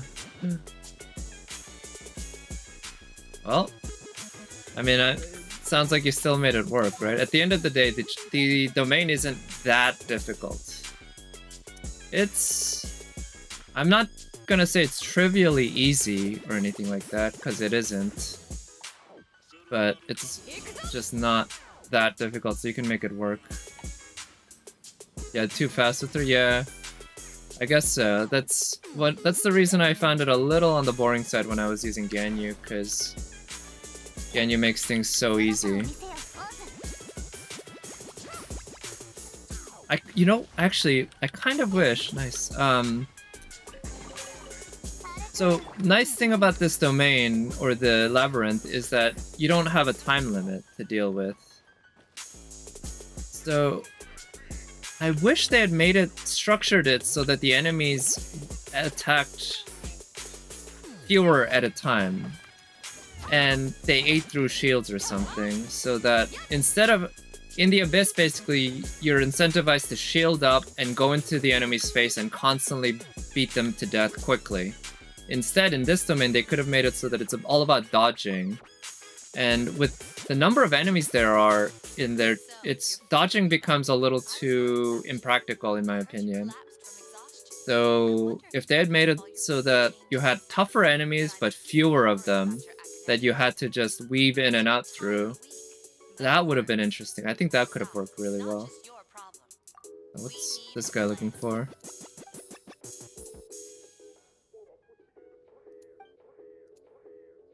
Flowers this and flowers that. See if covered the island disappeared.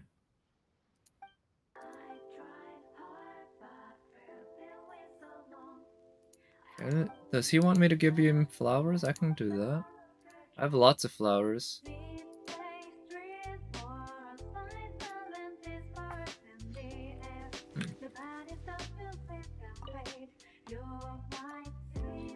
Okay, oh wow. Sakura blooms. I don't have that many. They're not... Oh, I only need to give one, huh? They're not that hard to get, but I haven't been farming them because I haven't needed to farm them. And I don't often have an Electro character on my party. But I guess this party works fine for exploration here. Actually, you know what? Let me switch up for... Instead of Dione... Excuse me, I'm gonna put her in so we can run a little faster. Okay, I completed that. Use the event to try another constellation in some...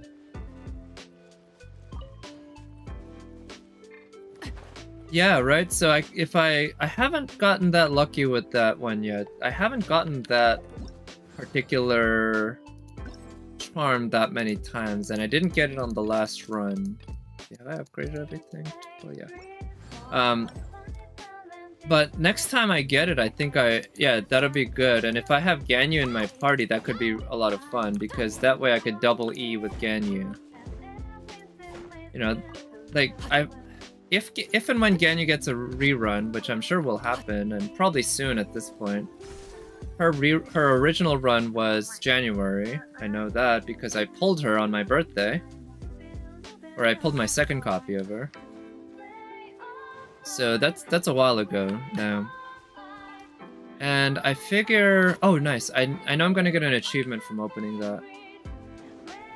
I don't know if I want to get another constellation with her. I mean, obviously another constellation would be great, but I don't think the payoff of being able to use her E twice is actually that great, and it might be better to save up Primos for something else. Yeah, I don't know.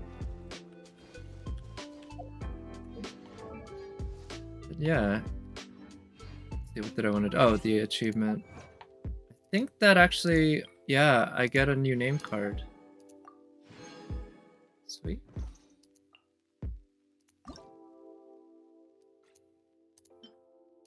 Use it. Catch R2, nice. Spent all your resin to level 90. Wow, you already got it to level 90. That's impressive if you only got it today. Yeah, I haven't used the catch much myself because I haven't had... You know, my Shangling isn't... Hello. Let's see. I recently Max Ascended Xiangling, so she's at 81 out of 90.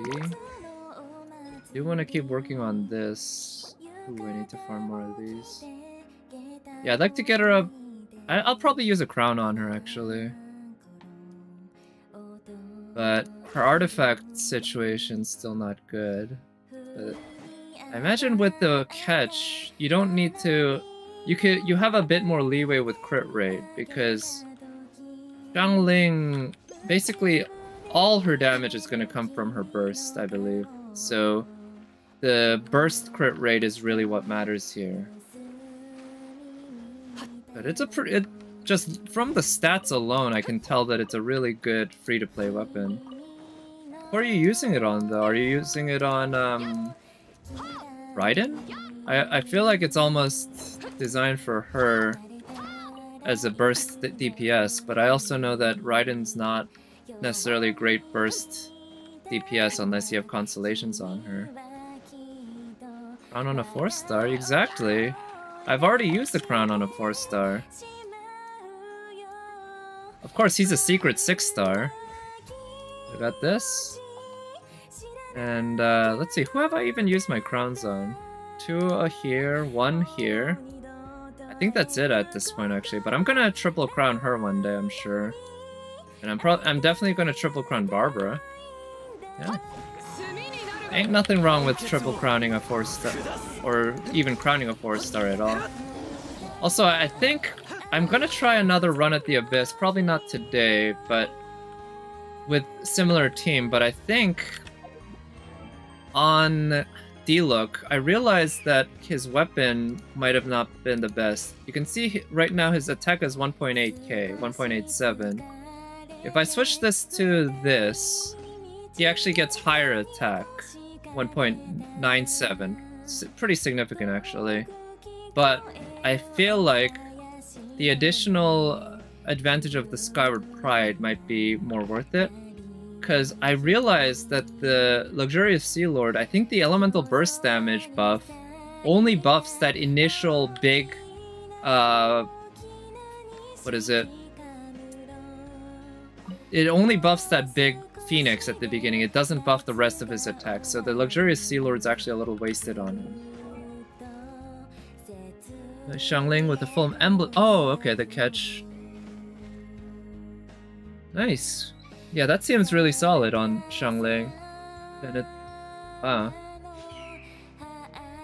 Yeah, the BP Claymore, I'm not sure who I want... Because Stack Greatsword is good on Beto for... Obviously for the counters, but I think if I want to make the most out of her... Serpent Spine could be better. It's just that if I'm using her as a burst damage dealer, she's not on the field all that much. But the crit rate's obviously great, right? And I'm also thinking maybe the Luxurious Sea Lord could be good, because if I'm using her for her burst, then... Well, I'm getting a good amount of burst damage buff. But her attack 1.59. If I switch to the Serpent Spine, she's gonna get lower attack. If I switch to the Luxurious Sea Lord... Wait, 1.78.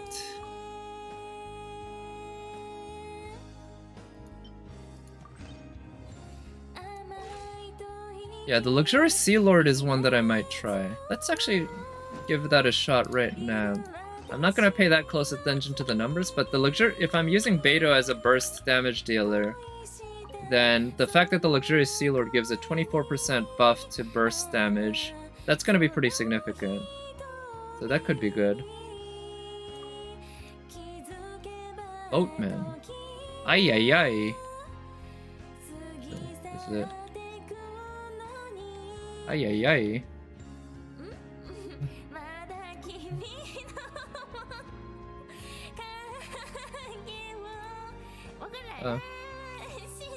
Okay, I didn't realize that, so... This is the music that's playing right now. And this is... something I found. It's a VTuber, obviously, singing. I didn't realize she was gonna be laughing in the middle of it. I just put it on the playlist after I found it on YouTube. Oh yeah, oh right, there's also Ganyu, yeah. I forgot. Ay ay ay.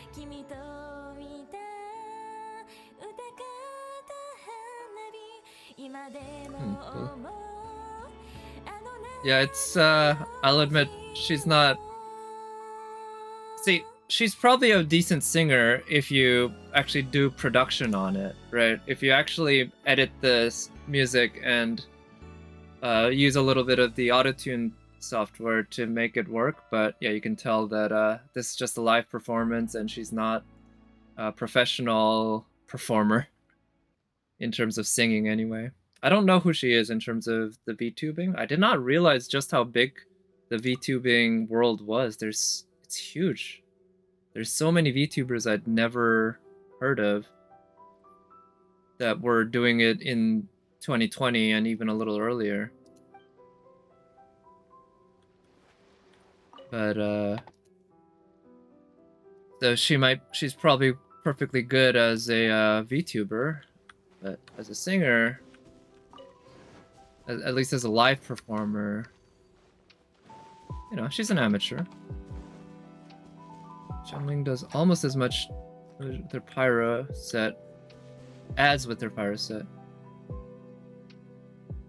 Oh yeah, but with the emblem set, you have the burst ready all the time, right? Yeah, that 20% extra ER is definitely nothing to sneeze at, right? 20% extra ER is...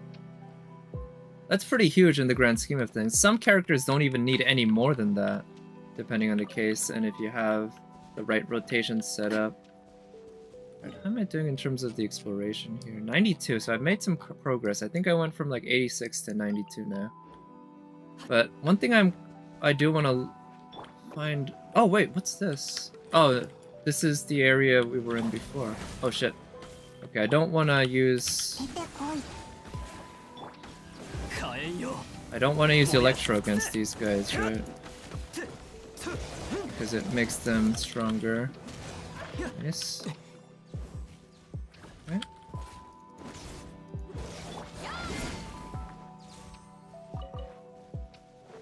ER timepiece. Oh yeah? Yeah, I heard that... well, it really depends a lot on how big your ER requirements are, right? How big your ER needs are. But I know that often attack can be the better way to go.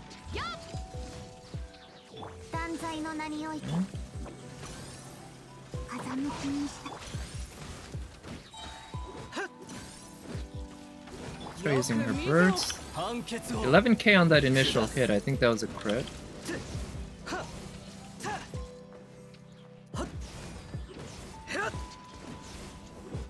So, I'm thinking maybe a team like this could actually work in the Abyss. Just replacing Sayu with somebody like Bennett or Diona. 240 ER is really nice. Oh yeah, she does have a high energy cost, right? But yeah, it also depends a lot on the rotation, right? If you can manage to pick up particles from, say, Bennett onto Xiangling. Oh yeah, and Guoba has really bad aim. That's another issue. I really wish... it would be really neat if Guoba actually followed characters around, followed enemies around. Right? He doesn't have to be fast, but if he was just waddling around, it would be adorable, first of all. Can you imagine him just... actually, we can... I believe we can do this. Can you imagine him just waddling around like this? Targeting nearby enemies. That'd be pretty cute, with fire coming out of his mouth. And it would make him quite a lot better as well. Yeah, like in the story, exactly. Sayu hang out? Oh, yeah? Yeah, I still need to do some of that. I don't think I'll do any of that on stream today, but I want to do all of that on stream. Definitely. Sayu hangout's my next hangout target.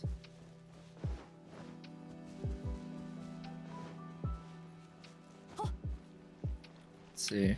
So I want to find more ghosts. Because I think the ghosts offer... some of them I think do offer some sort of quest.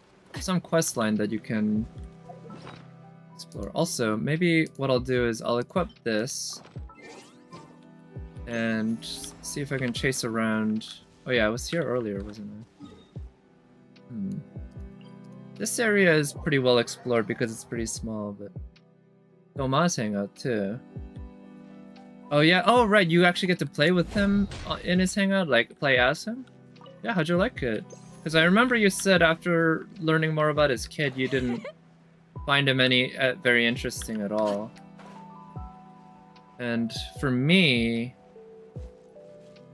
there's a high chance that I'll be getting a lot of copies of Toma, because I'm at 420, including all this, I'm at close to 440, I think.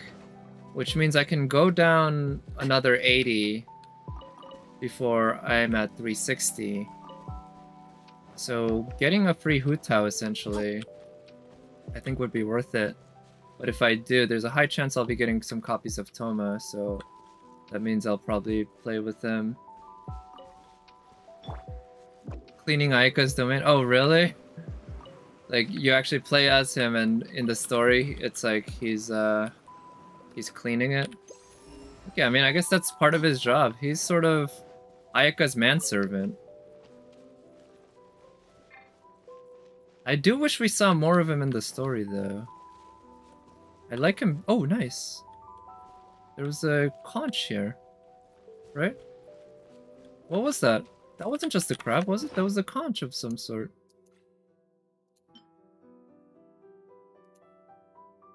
I'm not sure. Oh, well. Because I did like him in the original Inazuma storyline. Oh, speaking of which, I miss Hot Pot. It's not like I really ate Hot Pot much before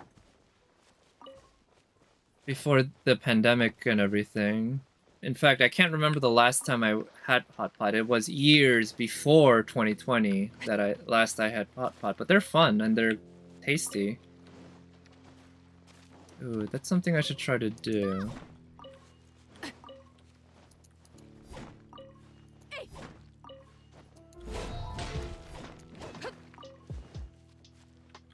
Personality, great. Not great for reactions.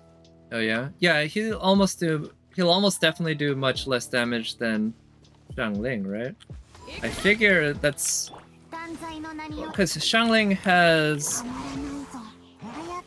no internal cooldown for applying Pyro, and I wonder if that's the case because she's an original character and MiHoYo didn't quite learn to scale the internal cooldown at all for balancing, and so Xiangling just applies Pyro all the time, which makes her kind of busted. But I imagine Toma will have an internal cooldown that's much more in line with other characters.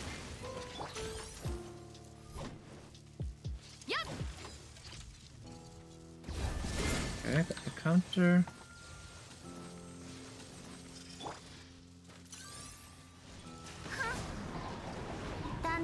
Do that. Alright, I am using the Viridescent Hunt on Fischl now. I haven't looked at Fischl's stats in a while. How is she, anyway? I guess because of the Viridescent Hunt, her crit rate is actually off the charts. It's really high, but her crit damage... Do I have a... Yeah, I have a crit rate circlet on her. Unfortunately, I'm guessing I don't have a Thundering Fury crit damage circlet. Oh, I do. But is it worth it to lose out on that much crit rate? It might be. It might be. I'll have to think about it. I haven't... Unfortunately, Fischl has gotten neglected by me because she was my first C6 character, and for that reason I just wanted to reward her with more to use her and all that. But then Then Yoimiya came along. And Yoimiya does a lot of the same things as Fischl. She's an auto attack DPS with a bow. Here.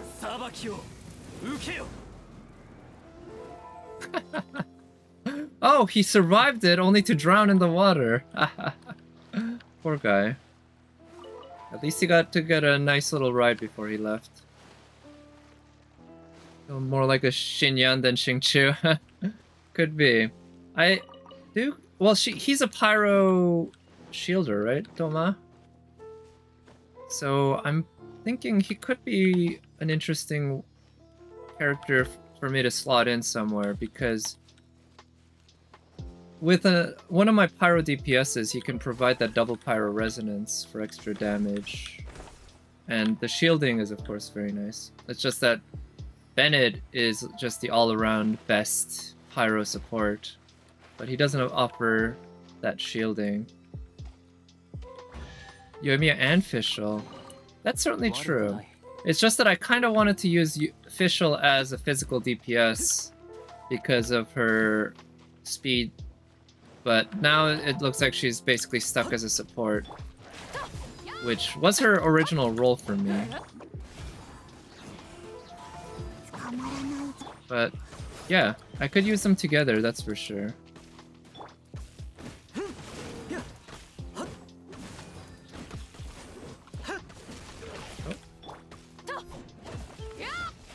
Let's get some energy. Come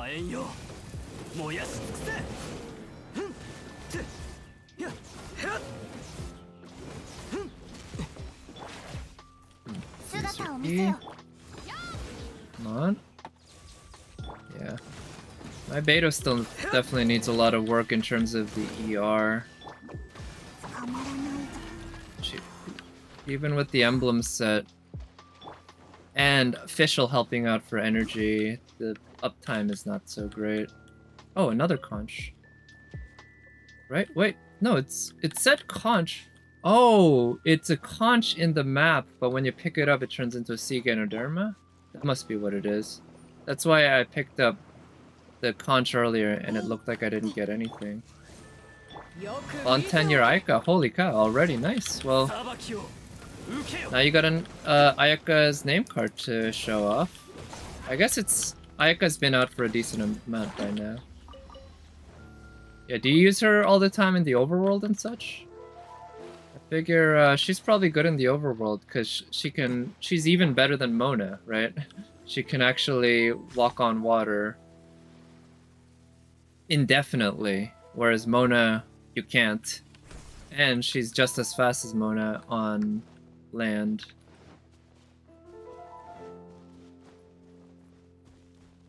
Oh, I'm gonna go over to those ghosts and see if there's anything I can talk to them with. But often.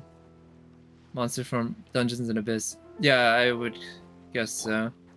Sayu hit friendship level 10 for me pretty quickly because I used her all the time for the overworld, and I still do. I don't care enough about friendship to try to optimize that, because just Sayu makes traveling the world so much faster. So these ghosts disappear if I go near them. Boatman. Oh, that was the boatman. What did he have to say earlier? What's it? Lost, lonely little child. This guy... What is it? Is this guy a child predator? He seems to be wanting to get... Yeah, I use Sayu more than Yoimiya easily, yeah. Yoimiya unfortunately doesn't offer me anything in the overworld. I do try to bring out Yoimiya when I need a pyro DPS, but these days I'm actually trying to get more used to using D-Look, because I like using Yoimiya quite a bit, but because she is so limited in her AoE ability, I find that D-Look is generally better as a pyro DPS. I also still need to get better artifact set on Diluc. The two-piece Wanderers isn't really the way I want to build him. That said, two-piece Wanderers works pretty well for, you know, vaporize and melt and such with the Xingqiu support. Just his Bond 7 ball. Oh yeah. What are his stats? Well, you can see his stats here. He's got, his attack is not that great, I guess. It could be higher. I like the crit damage overall. Crit rate's good too. ER is a little overkill here, to be honest. Diluc has pretty low energy cost, so if I could get some pieces with lower ER and higher crit rate, that would really be, yeah, that would really be good. Yeah, the ER means basically his burst is ready long before his first burst, his earlier burst is done. Oh, this, I don't think I've solved this puzzle. Okay. How about this? I'll do this puzzle and then I'm gonna end the stream by doing some runs in Artifact Domain. Yeah. Is this puzzle this easy? Yeah, this is almost a trivial puzzle.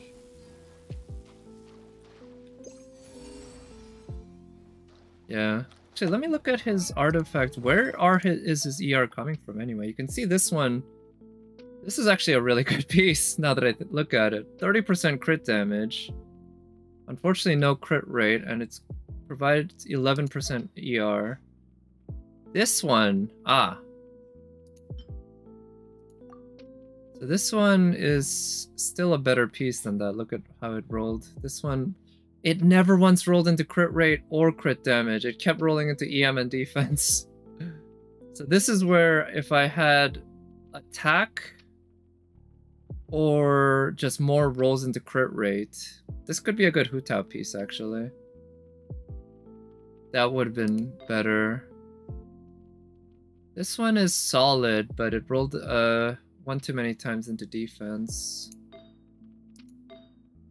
And this one, if it rolled into crit rate instead of ER, so that's where a lot of the ER is coming from basically. This piece and these two pieces. So once I get Hu Tao, I can do some swapping around. Give some of his pieces to Hu Tao and farm more for him. Because Hu Tao can probably use ER more than he can. His energy requirements are so low that having more ER is just generally not all that worth it. Whereas Hu Tao, I think, I don't know what her energy cost is, but I'm guessing it's not 40. It's going to be higher.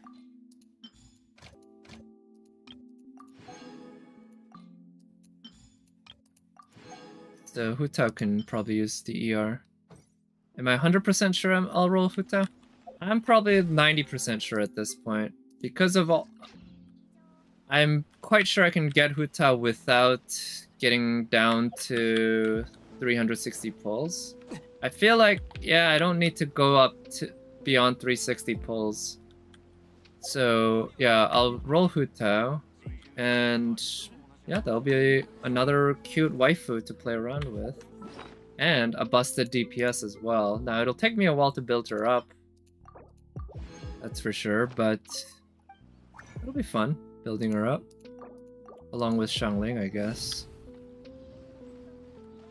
Okay, let's spend some resin here at the Violet... oh, not here. Momiji Died Court. And see if I can get some pieces for... I guess what I could end up doing is basically benching Yoimiya once I get Hu Tao and putting my Yoimiya artifacts on Hu Tao. Not use her burst off and do not care about ER.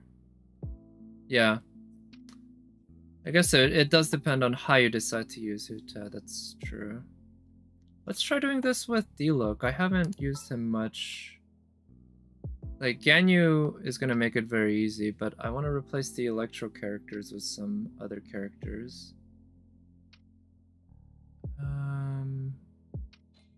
Let's try this. 完全懲悪仁義を通すよ 狩り開始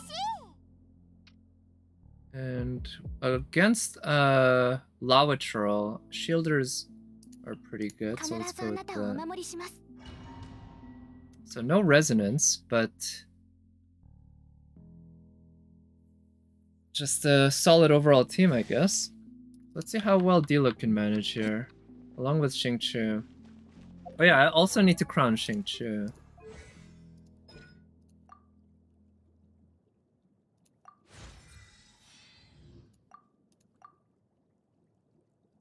I could crown him today.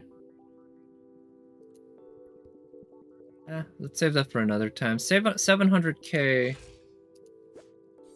Mora is a lot to lose at once, but I guess my Xingqiu's not at a bad state right now. Kind of like what he's doing.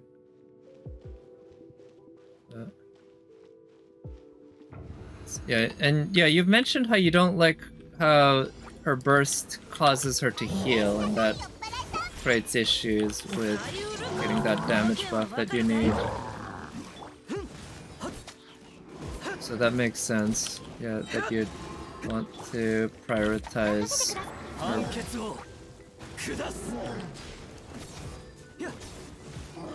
Right? What do you mean scrub support? Xingqiu is one of the best supports out there. Arguably the best, right? I think most people would say Bennett's better, and I would actually agree with that. Bennett's better, but Xingqiu is definitely up there as one of the best. Let's use her burst. Okay. He looks actually doing well. Yeah, Diluc with Xingqiu support here just absolutely destroyed shit. Holy cow. And Xingqiu's ER is actually at a pretty good state right now. Huh. This team worked out way better than I expected. Yeah. No 5-star as good support as Xingqiu, except Zhongli, I guess. Yeah, or Venti, perhaps. But they're both niche. Well, no. Actually, no. Zhongli's not very niche. He's always going to be great. Crap. This could have its uses on an HP damage dealer. If only attack and HP were swapped, this would be a good piece. I'll roll for the 4th stat. Ah, another HP? Come on. No 5-stars is good supported too. Guess so. Yeah, Venti is useless against most bosses, so yeah, I would consider Venti to be a pretty niche support. But Zhongli is just in a class of his own, I guess. But the thing is, look at how many crowns I have. It's like I'm not exactly dying need for crowns. 10, that's enough to triple crown 3 characters. And even once I triple crown Barbara and Beto, that's enough to triple crown 1 character. So yeah, so here's crowns that I'm definitely planning on using. At least 2 on her. 1 for her burst and 1 for the Tide Collar. At least 1 on this. Yeah, I think only this, actually. I'm only going to use it on his burst. I'm probably going to crown her burst. We'll see, depending on how much I enjoy using her. And that might be it right now. I'm planning on triple crowning Barbara after I see 6 her, but that's going to take a while. Still don't have her even C5. But there was at least... Oh! I am going to crown her shield. That's certainly something I'm going to do. But I'll wait until I get more constellations on her.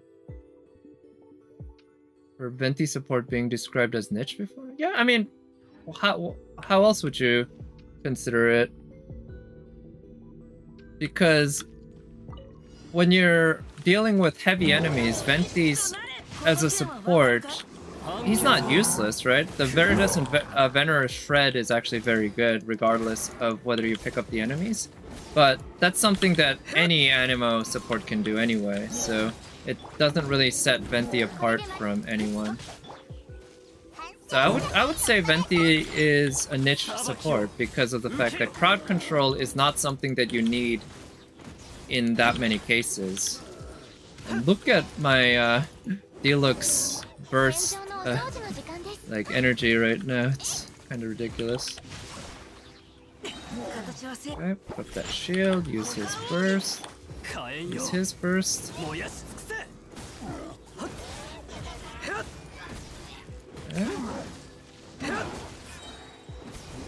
Good. Instead.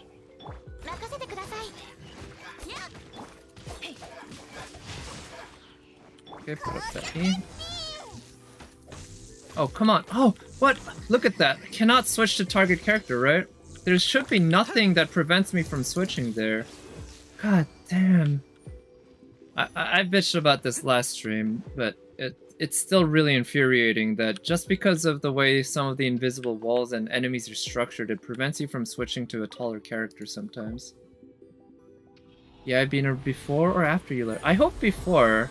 Not because I don't want Eula, but just because I want Yae Miko to come out soon. Yeah, you do deal with many more non-heavy enemies in Genshin, but it's not rare, it's not common that you need crowd control when dealing with non-heavy enemies. Usually non-heavy enemies are very easy, so the crowd control from Venti doesn't really contribute that much. Like it makes it trivially easy sometimes from easy, but I would say turning on he is rarely the character that makes a huge difference in your ability to actually beat a challenge. Like that's why you know, in my experience, at least when I watch streamers and such, when they have Venti, they use him in the Abyss and almost nothing else. Because in the Abyss, yeah, you want to use him to be able to group enemies together really quick, so that you can take them down really quickly. But for the most part, you're not racing the clock, and you're not dealing with super difficult enemies if they're small. It's the big enemies that are difficult, and for them, Venti's burst doesn't contribute that much.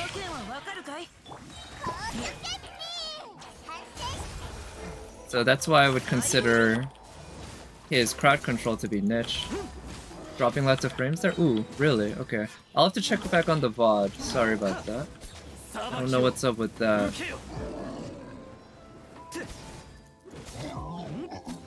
Actually... Oh, let me see... My stream... Okay, I need to remember to set up for next time the like the stream health thing on Twitch so that I can check on the stats, because I just realized I have no way of checking that. Oh nice, 3 drops. Crap. Not good enough. Crap. Crap. Alright, so nothing in 3 runs so far. It's just nothing that's even... I guess there's one that I'm gonna roll, but even that was an HP timepiece. Or, yeah, timepiece. Some characters that they don't interest me. Could just try to C6 Eula. Oh yeah, then, yeah, if Yae Miko comes after Eula, then... C6 Eula. Yeah, what's your Eula at right now? C1? Like, C6ing, though, is still, you know, kind of insane how much you need in order to C6 character.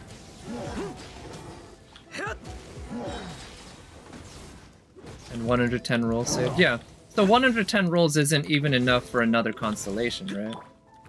Like, maybe, but you have to get lucky.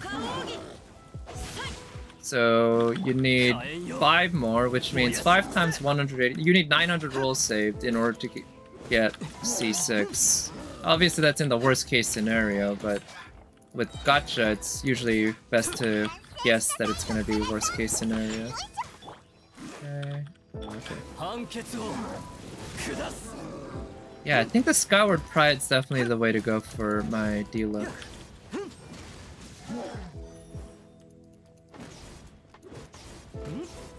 You're showing 84,444 dropped frames? How does that even work? You can see the number of frames dropped? Like, is that something you can actually see? Is there— oh, there is some sort of stat view in Twitch, isn't there? I've actually never looked at it, but maybe that's what it is. So right now, at least, when I look at this stream, it says it's excellent. So right now, it doesn't seem to have any problems, but I'll have to check the VOD.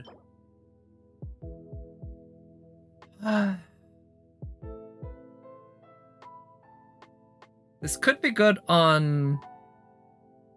what's her name? Noelle. I could try putting it on Noelle, depending on the case. Right now, it's fine. Okay. I'll try looking at the current... at the stat thing, see if it changes.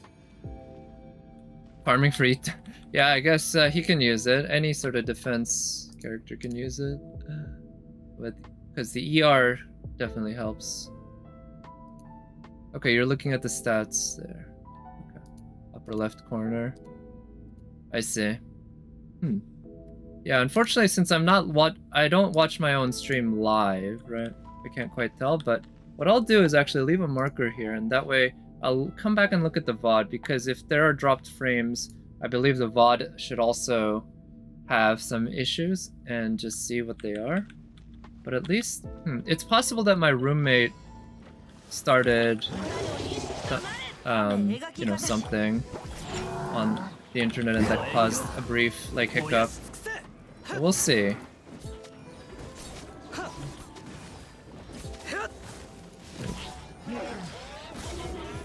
Okay. Oh shit, let's use his burst. And that for a minute or so. Okay.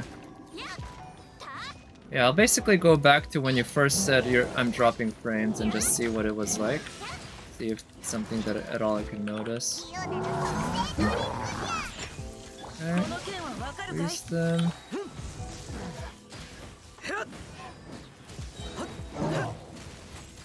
Got his burst. And his burst.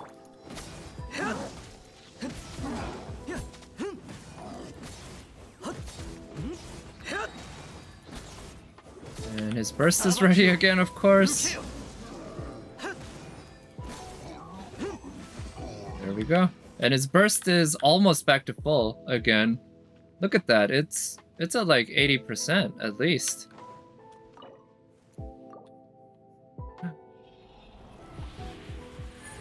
Alright. Come on, I could use a good crit rate, crit damage circlet. Okay, we got a flower. No, not good.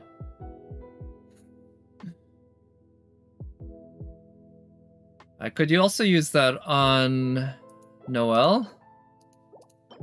But I think geo damage bonus. It's so frustrating when you get the goblet and you don't get an element.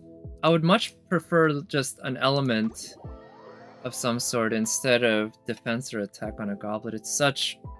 Same with the circlet too, right? It's a big opportunity cost lost when you don't have a specific element on a goblet or crit on a circlet. Twice the bonus for the extra constellations in the event. Oh, get...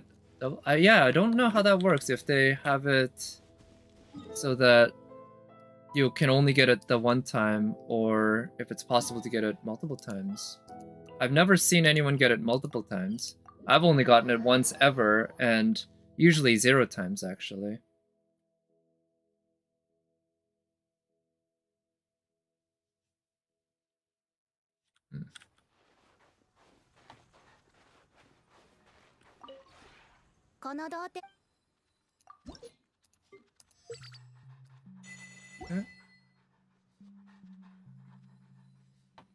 You'd say you get it about 50% of the time? Yeah, I'd say I get it a little fewer then. So maybe RNG-wise, it's roughly 50-50 that you'll get it in one run. Yeah, I don't know. I'd like to get it more just so that I could try it out, right?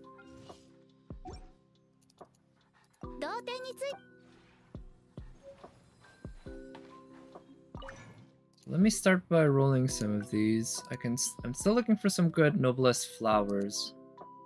So this is the one that might actually be useful. And this too. So these two might be useful. This one, no. This one, no. This one, no. I'll hold on to this just in case, but yeah, probably gonna be useless. This one, no. This one, no. Yeah, I don't like it. This one, no. Yeah, this one, no. Oh, wait.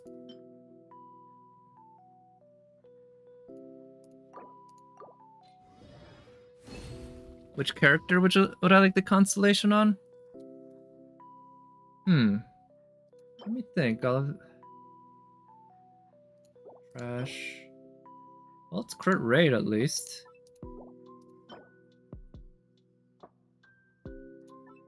Could be useful. Well, let me see. Like, I'm obviously like wanting C6 for characters like Beidou, Xiangling, like 4 stars, right? I want to get that, but I guess I'd like to try out this constellation for the extra E, even if it's not gonna be like a game breaker. What's his constellation anyway? Oh, he can do double of that. That could be interesting.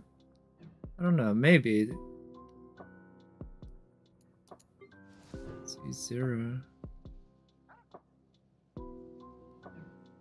That, maybe eventually.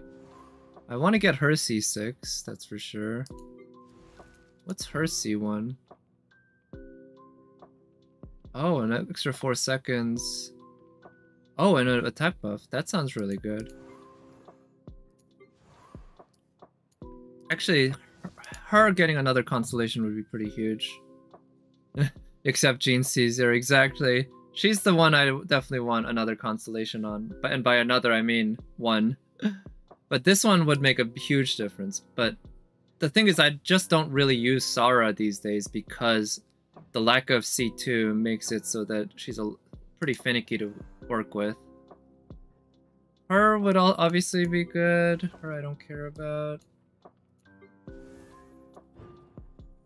Really wish I had more constellations of her too. But I guess ultimately, yeah, it's really my mainstays like Beidou,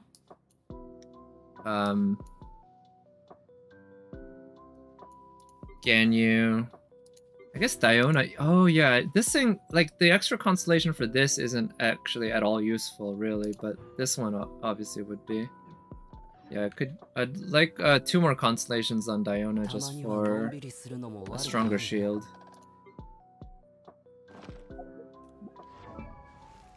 Okay, so we have a couple of artifacts that we can try rolling. I think they were both emblem pieces. Yeah, obviously this won't be useful on Beidou, but I can certainly use a better timepiece on Beidou.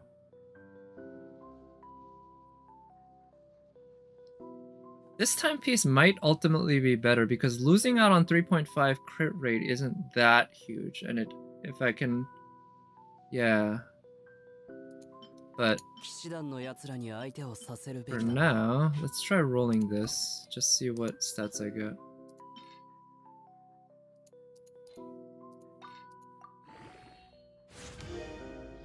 No characters that I regret not building sooner? I regret not building sooner. I'm not sure. Xiangling, maybe? I think if I'd started investing into Xiangling way earlier on, she'd obviously be at a much better state right now, right?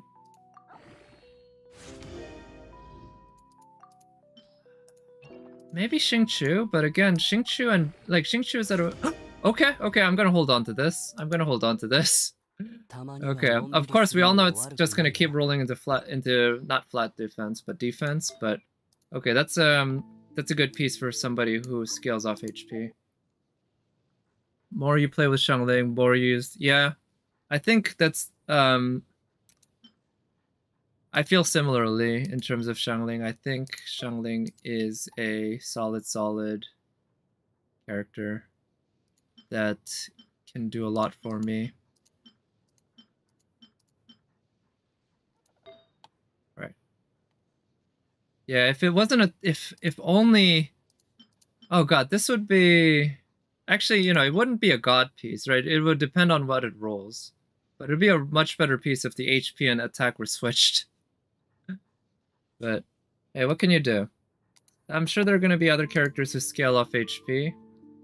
Like, I mean, this is not the right set for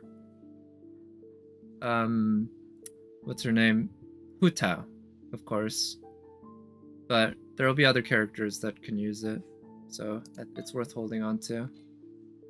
And how about this? I'll end the stream by rolling this up into 20. Actually, I just picked up a crit rate circlet for Noblesse, didn't I? Not even gonna Coco. Certainly not. That's for sure. All those crits.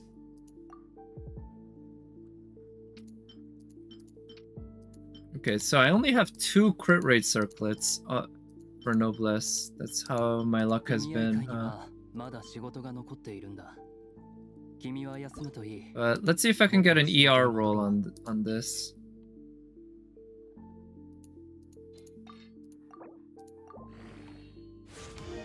Either way, at least I get higher crit rate, right?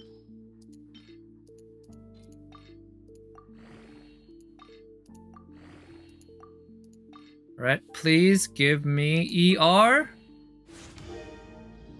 Fuck. No. Okay.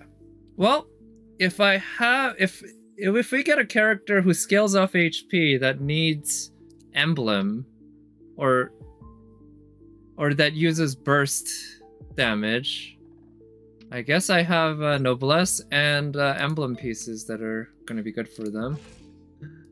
But hey, now he's got 70% crit rate. This is roughly 2-to-1 ratio that people tend to look for. And I guess if I can also swap out his artifacts to a different Hydro character if I want, and make them into a burst, yeah, DPS with his artifacts. But yeah, now my Xingqiu is actually at a pretty good state. Not busted or anything, but still good. Oh, Xingqiu is another one that I'd love more constellations on.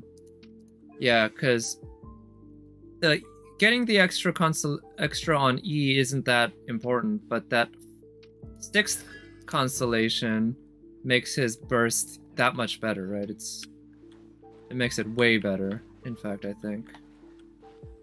So that's something I'd like to get.